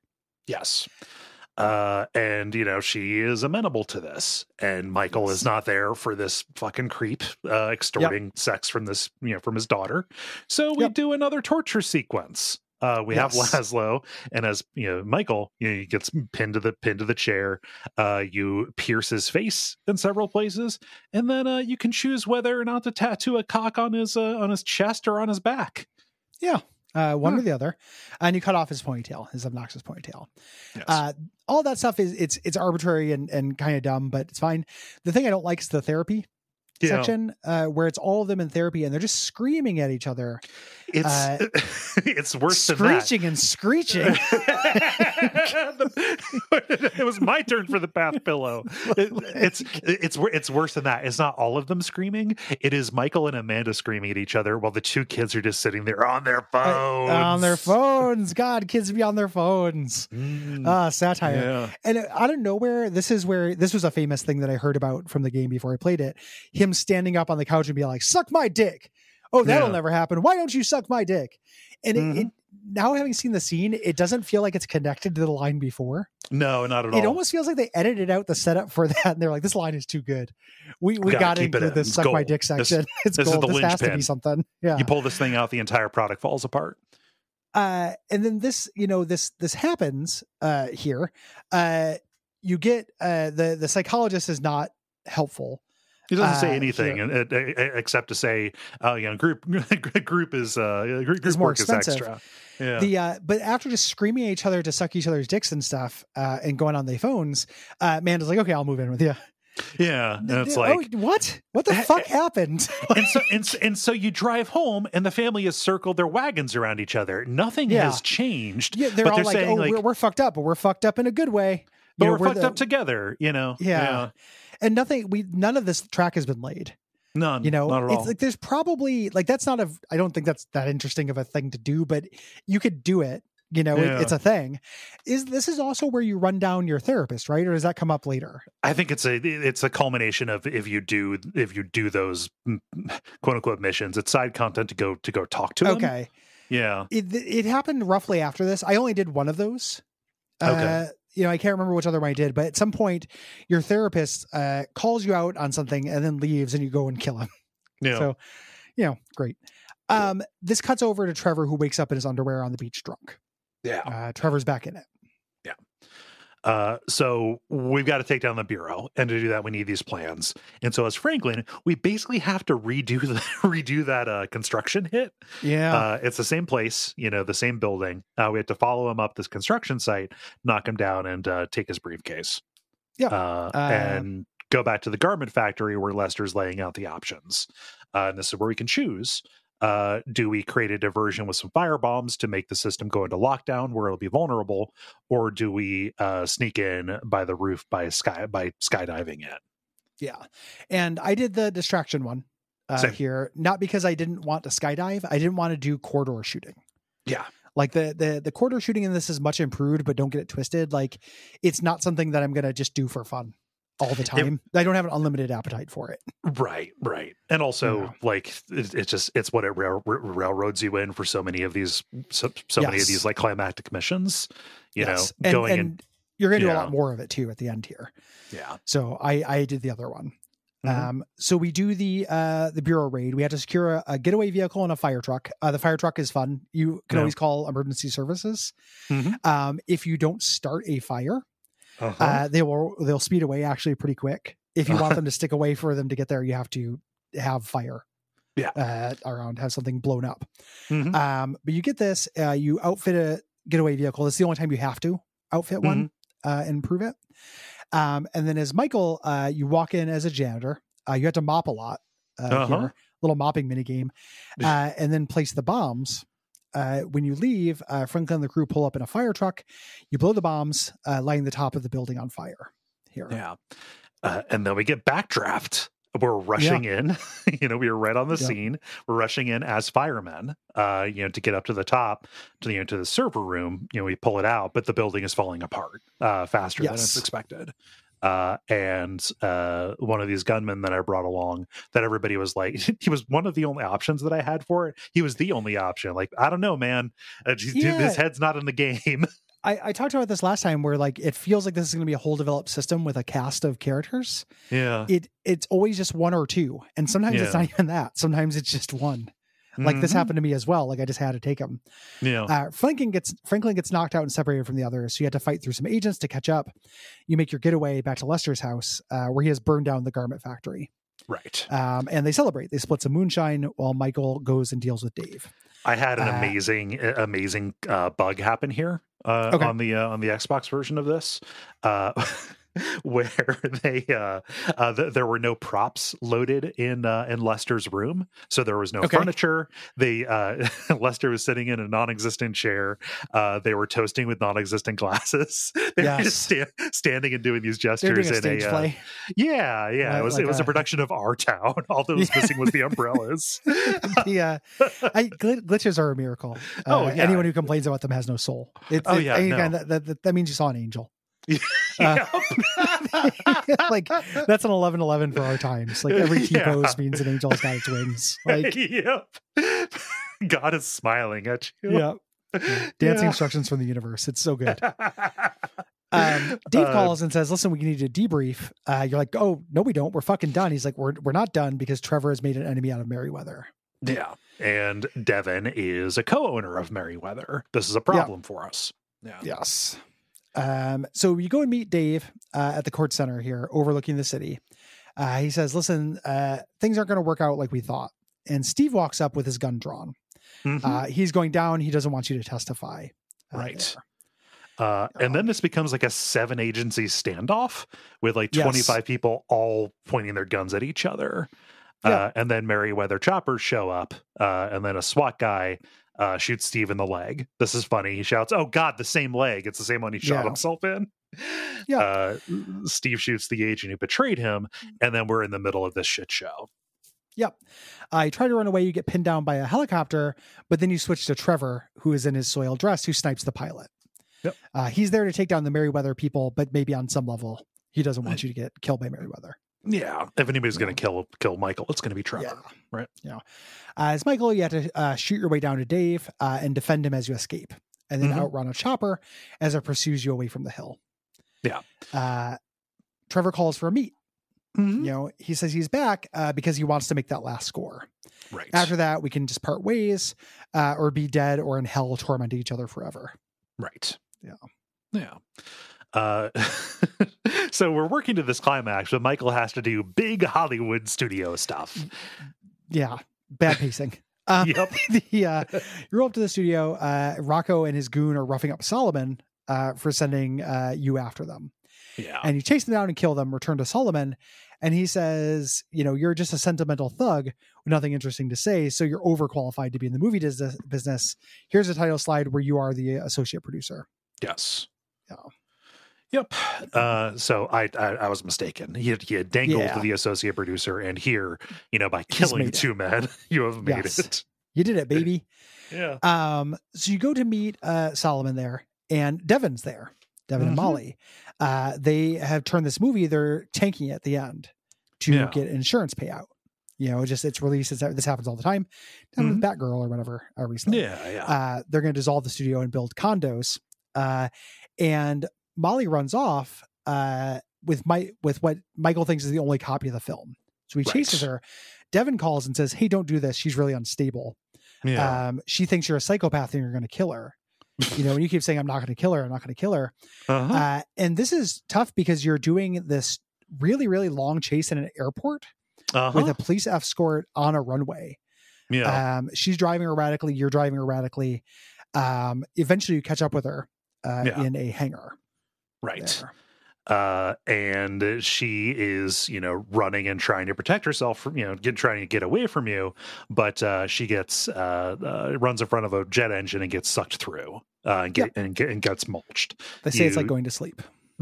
Did you know there was a guy who survived that? Who survived being sucked through? See that? Yeah. Incredible shit. He was fucked up afterwards, but it's apparently possible. Yeah, he could play piano. Like he had power. He was fucked up like an X-Man. He had cable powers, like the kid who went over the swing set and peed. Fucker turned inside out. Yeah. So. This is a really hard escape here because you're on an airport. There aren't very many cars. No, and you're in a big open hangar. Like this is intentional. I think this is good scenario design. Taking away all of your just geometry that you usually have. Like this took me a couple tries to get away. Oh yeah, no, I just I hopped into a jet and just very slowly got away, and they did enough damage to me that I like one of my engines was out, and then the cops taking pot shots took out the last one. So I'm on the phone with Solomon, being told like, "Hey, that was it's all green screen, it's digital, you idiot." As the plane is going down, and like it was almost like a real life thing. Like, hey, sorry, I don't want to hang up on you because I don't want the mission to not end or whatever, but I desperately need to jump out of this plane. That's great. Yeah. I ended up doing a car and it ended up running into like a pet peeve I have with all these games, which is like, so I thought like I was going to drive the car into the ocean and then swim away. I thought that seemed pretty cool. Those fences are car proof. Yep. It is very, very flip a coin what things are car proof and what things are not in this game. And that's frustrating. Yeah. Like sometimes you can just barrel through shit. Sometimes it stops you like it's made out of diamond. Yeah. Yeah. And the only way to find out is to commit to it. Yeah. It's a slam into it, and then by then you're basically probably shot. Solomon's arranging a premiere of the movie. Yes. Franklin, he's over in his big fancy mansion sitting alone when his ex-girlfriend comes over, Tanisha. And she's tearing into him, saying like, you're up here looking down on the little people while, do you understand what's happening? Your best friend is twisting out in the wind. He's going to be betrayed by Stretch. Like he's headed out to his death up at the sawmill. And Franklin says shit like, he's not my best friend. Yeah. He keeps pulling me into trouble and stuff, but again, somebody said it to him again. And that's all it takes to convince Franklin of shit. Right. He starts convincing her to leave her fiance for him. Yeah. And she's like, no, your lifestyle is all hollow. You forgot about the hood. You need to go save your friend. None of this stuff was well set up. Franklin is by far the worst developed character in this game. Yeah. It's a bummer. There's probably something interesting there, but they don't do it. Right. So you have to go save Lamar. So you speed up to Paleto Bay to meet Michael and Trevor. They're going to help out. Lester says the sawmill is being used by the Ballers for a growing pot growing organization. Yeah. Organization. Yes. Yeah. It's probably organized. Yeah. I mean, you gotta be. You gotta take smaller pots at the bottom. you gotta take care of. It's difficult. It's you gotta keep it alive. You gotta set the temperature right so you maximize your yield of the purple hairs and the dank crystals. Yeah. Yes, you need those dank and stickies. So you get there, you see them dragging Lamar out to shoot him. And as Trevor, you had to pick an assault path. I mean, they'd be direct using a bulldozer or go in through the trains. But if you do this, Michael will not be able to cover you with his rifle. I do a bulldozer because, of course, I do a bulldozer. Yeah, you pick it for both Trevor and Michael, or for both Trevor and Franklin. I put them both in the bulldozer. Just cause I tried doing Franklin going around the back and he just immediately got iced. I think I did Franklin going around the back and Trevor in the bulldozer, and it still was hard. Franklin, it died a couple times. Again, I didn't stop to prepare for this because it's like the rhythm of going to a store to buy armor every time in between missions is a chore. There should be like a lifetime subscription to armor you can buy. I have nothing else to do with my money. Just save me the trip. This is a really, really big shootout. Between all the characters. It's super fun because you can hop over as Michael, sniping people who are giving the other guys trouble, and you just bounce around as you look for Franklin while taking out the Ballers that are there. Another one of those all three people from once. It's fun. Yes. Eventually get there, you drop Lamar off. He says, I'll always be friends with you, and you run in. Franklin runs into Steve and Dave. And they say, listen, man, when the time comes, you're going to have to kill Trevor. It sucks that Trevor stepped in, but he's got to go. It doesn't matter what he's done. He's he's grenade rolling around in the back of the truck. Right. Cannot suffer a Trevor. No. We get this mission with the premiere, the movie Meltdown. You get dressed up in a tux and then head down the premiere of Meltdown in a limo with Jimmy, with your family. You get there and you're on the red carpet. Laszlo is there begging Solomon for an acting job. When Devin walks up, congratulates Michael and points out like, hey, your wife isn't there. Because he sent murderers to come kill your wife. Yeah. No, so you've got 2 minutes to get to the house and then save the family, which is under siege by Merryweather troops. Yep. You get down to the last one. Jimmy cuts the light and kills him with puts on his night vision and hits him with a bong, echoing his playing of Call of Duty or whatever, and then starts teabagging him. Yeah, squats over Michael. And, squatting over the guy, squatting over Michael by mistake. You can't see. He just wanted to enact this little ritual because video games. Yes. Michael is talking on the phone with Lester. He's like, yeah, man, the family moved out of the house. They're probably not going to get murdered again. They're going to try this again. Let's do that final job so we can fucking end this game.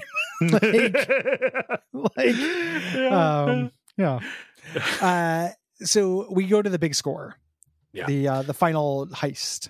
Yeah, against the Union Depository. Of course, Michael and Trevor are bickering. They're arguing about what we got to do. And Franklin comes in, tells them, hey, straighten up. And Lester lays out the options. The options, as always, kind of go either obvious or subtle.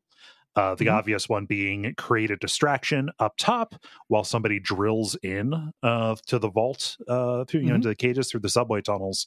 The subtle one is to just hijack the trucks that are full of gold. Yeah. We both did the same one. We both did the distraction one. I like the subtle one versions, the quiet paths for other heists. This one, I just didn't want to hijack a armored car truck. Really. Yeah, that didn't sound fun to me.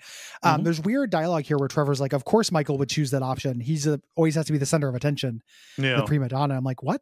Like, I guess, like, like where'd that come from, man? The master of self-effacing discretion, Trevor Phillips. Yeah. Well, and then also like, Michael, who has just done what I told him to do in this video game, So you go find a getaway vehicle. This is actually the one you have to outfit. Yes. You break into the lot via the rooftops and start the drilling machine on the back of a semi truck. You have to get the drilling machine. This is hard. Yep. You can't do this without people knowing. You'll always get caught here. And you need to make an escape. A very slow vehicle. Yeah, and you need to hide. Like I drove this thing into the river and hit under an overpass. There's a funny thing that you can do whenever you have to do this with a vehicle, which is get out of the vehicle, go hide, wait for the heat to die down, then get back into the vehicle. Like they don't want the vehicle. You can just park it somewhere. They just want you. They can't suffer the insult. Yeah. It's just like, we don't need that back. We'll replace it. Those are a dime a dozen, but you do that. Then you have to steal flatbed train cars and an engine using a helicopter. This is a pain in the ass. It's like you got to make 3 trips. Lifter, this is all set up. You start the mission with Michael making the distraction, trying to rob the front entrance of the bank, which is suicidal, obviously. Yes. Yeah. And as Franklin, you drive the driller and go through the wall of the vault to open up the cage, and then Chef, who is the gunman that I brought along, starts loading the gold, taking it out to these cages outside. Whereas Franklin, you are protecting him from the SWAT people who are coming in. Yeah. Then you put the gold on the helicopter, fly it away as Merryweather choppers kind of chase you. You have to keep them in view so Lester can shoot them. I think this might be where he says you have a wasting disease called wasting my time or whatever. Ableism. Shoots them down. You reach the train, you put the gold down, and Michael and Franklin need to escape the area around the bank and get to the getaway vehicle. Yeah. Big long shootout until you get down there. The shooting in the garage is fun because trucks full of SWAT officers are rolling in from every direction. This is where grenades really came in handy, actually, because you can just take out a whole car full of them if you throw it right. Yeah. A fine climax. Yeah. Then you get a choice at some point. Before this, Devin comes over to Franklin's house and says, "Hey, man, kill Michael." Yeah. So you have technically a choice at the end of this, which is like either kill Trevor, kill Michael, or do the third option. I cannot imagine not doing the third option. I watched the other 2 of them online. They are deeply narratively unsatisfying. Oh yeah. Yeah. I don't know why they're there. Like, it's really weird. Also with a game with this long of a tail, you are cutting off play. If you do that, you will not be able to do missions and hang out and like have them available for stuff if you kill them. Yeah. So like the canonical one seems to be, doing the third option. The other ones are just kind of sad and queasy. Have you watched those? Yeah, it was a while ago. I don't care for them. It's just like everybody is bummed out by what happens with it. Like I think in some of them, one or other of the FBI agents dies as well. And so there's a little bit to it, but not if I recall. They're both Franklin setting up a meeting, then chasing one of the person, and then one of them, him and Michael help. Michael helps him get Trevor. They're chasing him, and Trevor T-bones him. And then Trevor crashes and is pinned under a fuel truck, and you ignite him and burn him alive. Trevor will not help you kill Michael because Trevor likes loyalty. So you chase Michael to a place, and you have to chase him around like catwalks and shit. It's like an outdoor thing until eventually, and he tries to say like, no, we should team up. And you're just like, whatever, man, we can't do it. Because you're Franklin, you don't have a personality. Right. And then you knock him off of a thing and he falls to his death. Yeah. They're both huge bummers. I can't imagine anyone wanting that ending, even if you hate these characters. Right. It's weird. What's funny is, like Devin lays it out. He says, you got option A, kill Michael, option B, kill Trevor, or option C, a death wish where you go and take out everybody who's wronged you. Yeah. And this is a video game, so do not do not make the cost of me getting the golden ending. Oh, you end up having a climactic mission where everybody you get revenge on everyone who's been annoying to you for 60 hours. Right. Yeah, like it's just strange that they put so much care and time into the other ones. Yeah. It makes me think that those endings were conceived in a universe in which these characters had more characterization, and you could have a stronger opinion of them, non-ludically. Almost like you could have a moral stance that like Michael is good, but Trevor is bad. Yeah. Or vice versa. And they, the essential failing of this in terms of characterization has always been we're not in that kind of game. No. So of course you do the third option. I would love to see the stats. I would love to see it too. It's also like a weird and fainter echo of what happens at the of the choice at the end of Grand Theft Auto 4, which I think is more interesting, which is a choice between saving your cousin or saving your main love interest who you're going to get married to. Like which version of family are you going to prize? Of course, yeah. I could see that being. I didn't get to the end of that game. But why would you? Yeah. I don't think it's very good. So Franklin calls Lester, and Lester says, Lester's only idea is, okay, we'll kill Michael, then Trevor. But you say, there's another way. We can set up an ambush, to thin out the Merryweather and FIB troops, like Sleepless in Seattle them, where they go and they fight each other and then hit the people who have been extorting us. Yes. Yeah. So we can set up this ambush at a steel foundry. Right? Yep. You show up, Michael and Trevor bickering over Michael's choice to bring a rifle to this. Yes. And then Franklin has to top them. He's taken the lead on this, which he has done literally every time. I don't know. It's not even the lead. He's just saying, stop. Let's just do the thing. Yeah. Let's play the video game, Yeah. Focus. They do it. And this is another very long but fun factory like shootout where you can switch between anybody. Lamar is helpful outside. Sometimes you have to go help him and everything. It's good. You get to the end and you talk next steps. This is very funny. You choose the people you have to kill, and it's everyone's arch enemies. Yep. And you do a Marvel Comics, let's switch up our enemies. But between the three of them, you have Steve Haynes, who has been obnoxious to the player forever. Then Mr. Cheng and Stretch, who I have no particularly strong feelings about, who barely showed up in the game. I don't care about them. They're not well sketched. Steve is definitely the one that you have the most motivation to go after. Mr. Chang has been a minor factor in Trevor's storyline, and then like Franklin just puts it together on the way to this, where it's like, all the things that have gone wrong with us. It's Stretch. He defected to the boss when he was in prison. Who's us? You got a mouse in your pocket? Like, I have not been playing that game. Like, it's more just like, I want to have one too. It reminds me of the Venture Brothers when Brainulo makes old Team Venture fight their crushes. And Humunguloid's like, no one for Humunguloid. And Axeman's like, come on, big guy.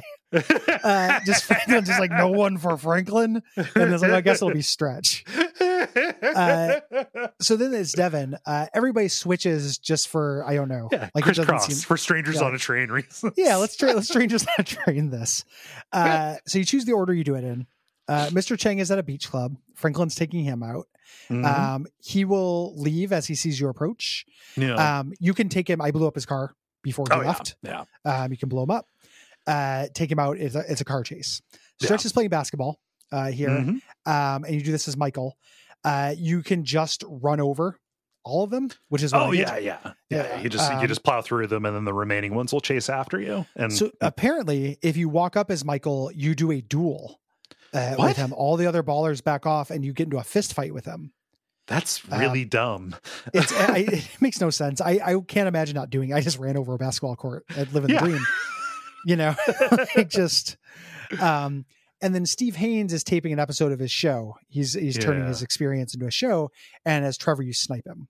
Yeah, and then he's up in a Ferris wheel, so you gotta find the right vantage point to do this, and then make your escape. This whole thing is a victory lap.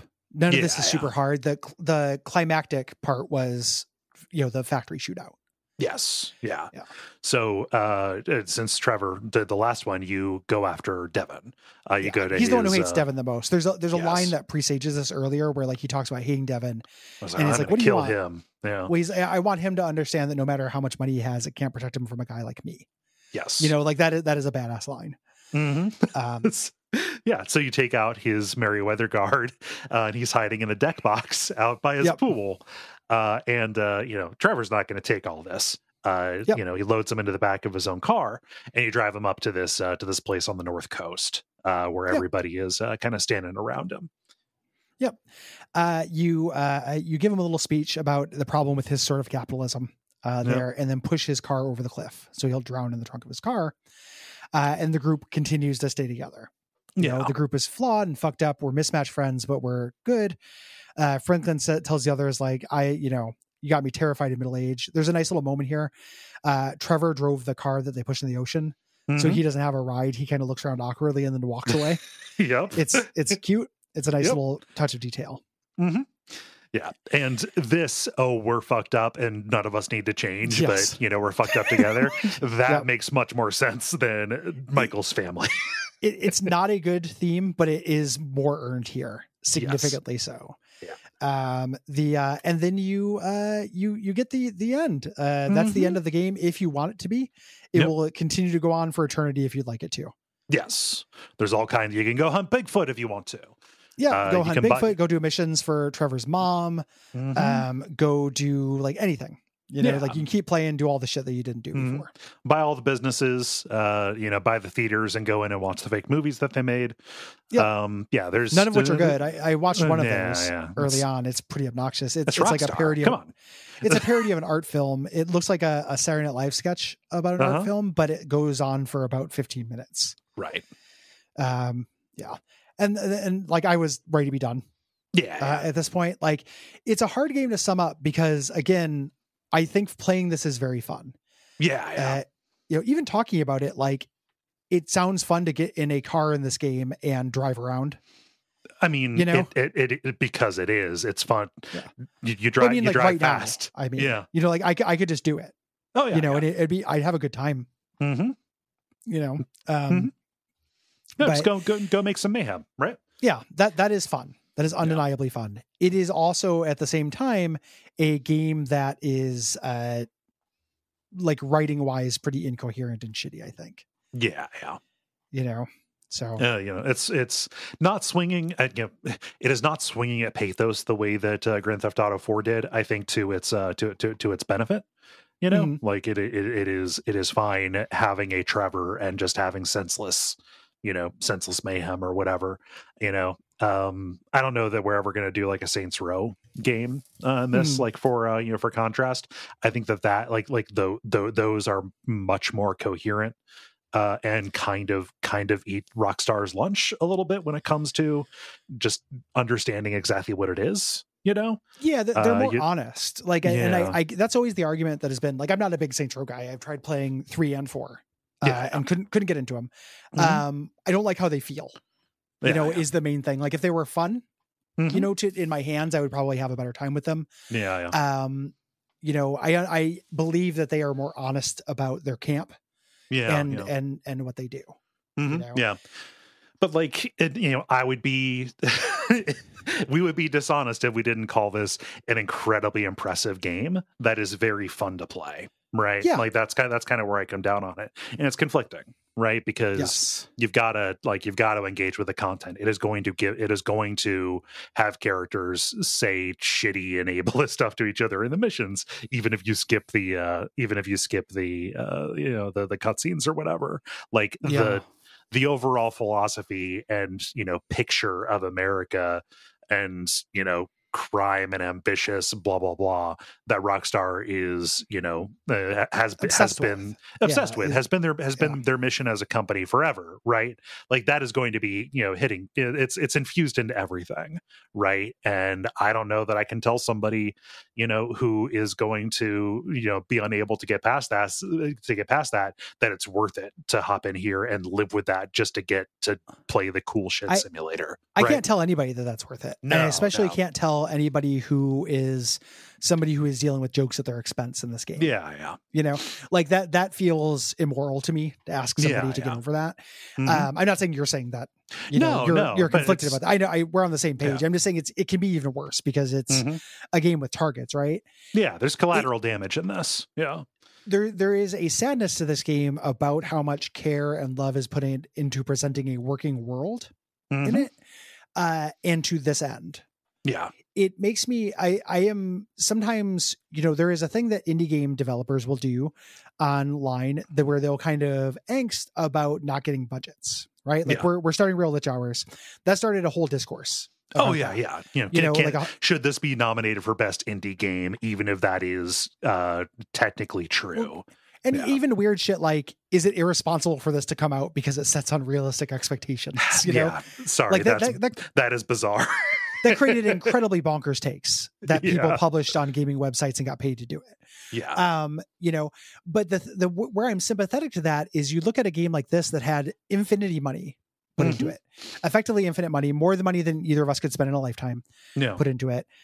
So, you know, infinite man hours, more hours than we'll have on Earth. You know, like all of these things. And it's not put towards a higher aim than being fun on one hand and gross on the other. Yeah. You know, it activates my core, you know, Porque no los dos stuff so hard. Yeah. You know, and the thing I will say with like Saints Row is like, for those, like I don't think those are funny, but they're not gross. It's just on one end, you know, it's a little bit less fun and it's not funny, but not gross to me. Right. Yeah. You know, and that is a more virtuous thing. I want them both pretty bad. If you're going to put this much money into things, I'm happy with smaller shit, of course, but like, man, can you imagine like this with, it doesn't even, I'm not even asking for like high art. No, you know, no, I'm just good asking. video game story. Like give me a fucking The Last of Us with this, you know, with this kind of world. Like give me, you know, a new Deus Ex game. Give me a Mankind Divided level story with this. Games can and should exist at every scale, right? Yes. I'm not going to, you know, with a stroke of a pen, you know, wish an entire, you know, section of the industry out of existence. I think that there's something of value to be found in them.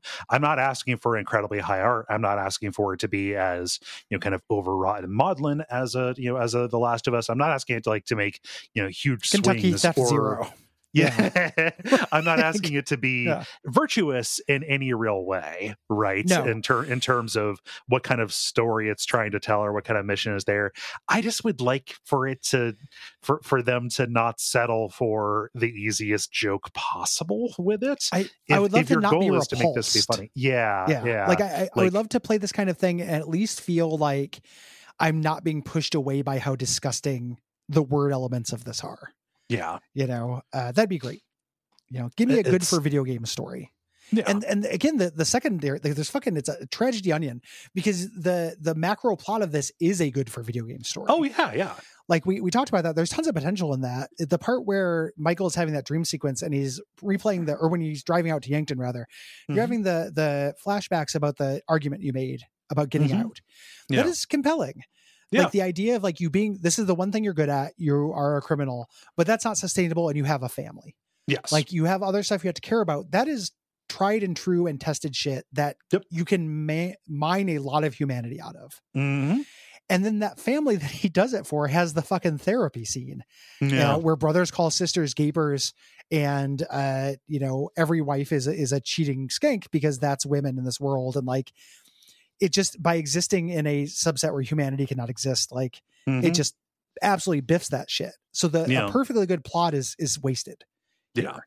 And I hate that for it. Like I like this game. I had fun the entire time, basically. It's 60 hours or whatever. I paid I think it was 50 hours was my play clock for this, which is, you can beat it quicker than that, but that's a long time. That is a lot of prep for work. Right. But I enjoyed it. It was fun. It's just the missed potential is staggering of this, Yeah. With just kind of a bit more judicious and artful, I think, I don't know, tone, like ear for tone, I think. Yeah. It's hard, because there are people who fucking love this, and that's the thing too. Yeah, is like I'm saying that I can only describe what I want. I can't describe what other people want. For a lot of gamers, not only is this a fun video game, it's also hilarious and good. Yeah. There are people who see this and then like the son calls the sister a gaping wide on, and they're like, "Lol, this is very funny to me." And you know what? If that's sure. I can't do anything about those people existing. If that's your attitude, you're winning because the most expensive games in the world are coming out for you. Yes. Yeah. So I wish I wasn't as conflicted about this because it has such high highs.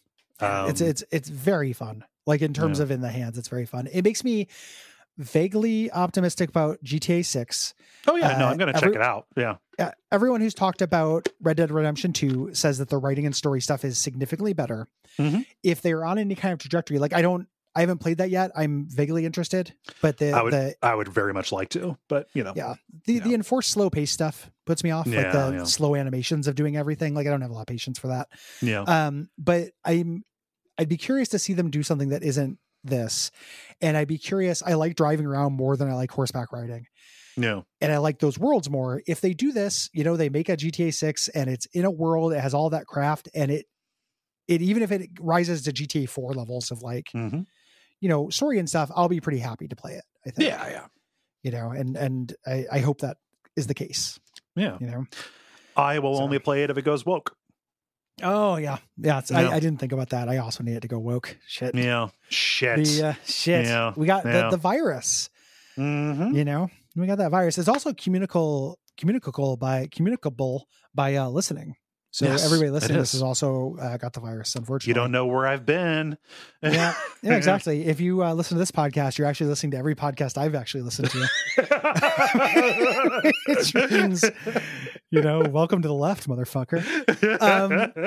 Anywho. Yeah. If you have anything to say, it is too late now. Yeah. Mm-hmm. If you're hearing this, too late to say anything about this month's games, which are Sayonara Wild Hearts, GTA 5, or The Order 1886. But if you have things to say about next month's games, which are Mass Effect 1 and Slayers X, Terminal Aftermath, Vengeance of the Slayers, go to Duckfeed.tv/contact. Yep. If you have thoughts about multiple games, please write in multiple responses. Keep them brief and specific, if possible. We appreciate that. It is not too late to mark your calendars for Duckstream 2023, the weekend of December 1st to December 3rd. We no announcements yet because we're still getting this is a complicated thing. But we're going to have some guest blocks on this. We have fun stuff planned. We do. It is going to be good. Yeah. So looking forward to it, raising money for a great cause. The Transactive Gender Project out of Lewis and Clark College provides education and services for trans youth, their families, and their communities. This is we're coming up on like 10 years of doing this. Might be the 10th year. Time is meaningless. I can't be expected. Numbers are fake. I don't want to remember them. What is meaningful is just how generous everybody's been in the past, and always it is a heartwarming event. So getting to do it is meaningful. So if you cannot donate, please spread the word. Please tune in. You can help us out by going to patreon.com/Duckfeed.tv. You'll get our premium episodes. So this month, that is The Order 1886. Next month, it is Slayers. All of our previous ones and all of our future ones. Yeah. As long as you stay. It's not like you do it once and then you continue getting them. Yeah. You got to listen to them. It is, we consider it to be a very good bargain. Yes. $5 a month gets you that. $10 a month gets you even more. Some of our best shows are there. And then up from there, you can start dictating stuff we do on Abject Suffering and WAF. So we try to give a lot of value. We also get access to the Slack, which means you can sit around and talk about video games. We announced this before. Bonfireside Chat is going into a seasonal model. But if you are hard up for people to talk to about, say, like the New Lords of the Fallen or Lies of P, that channel on our Slack is incredibly active. Yes. There are a lot of people on there. You can talk the P organ until the cows come home. On the Slack. Making choices of what to do with your P organ. Big, you need input. Organ. Yeah. And then before the end of the year, launching Real Lich Hours, our Baldur's Gate 3 podcast. That is, the goal is an audio Dragon magazine once a week, going through the game, functioning as a Let's Play, but also explaining the lore and backstory of both the game and the setting. Yeah. Looking forward to it. Baldur's Gate 3, good game. Should it be so good? Is it moral for it to be as good? Is it properly right? It really seems like they should sit back and let, not just indie developers, but my me. Indie game. Me personally. Me have that, the money and resources and success. It is also just a phenomenal game. You will enjoy, I think. Yeah. Also phenomenal, our producer Gwen. Thank you, Gwen. Absolutely. For helping us put these episodes together and putting them out. Yeah. Yeah, we appreciate her very much. We'll be at Duckstream. Oh yes. Like last year. I think that's about it. Think so. Lots of admin there. And I'm just gonna say until next time, watch out for Trevor's.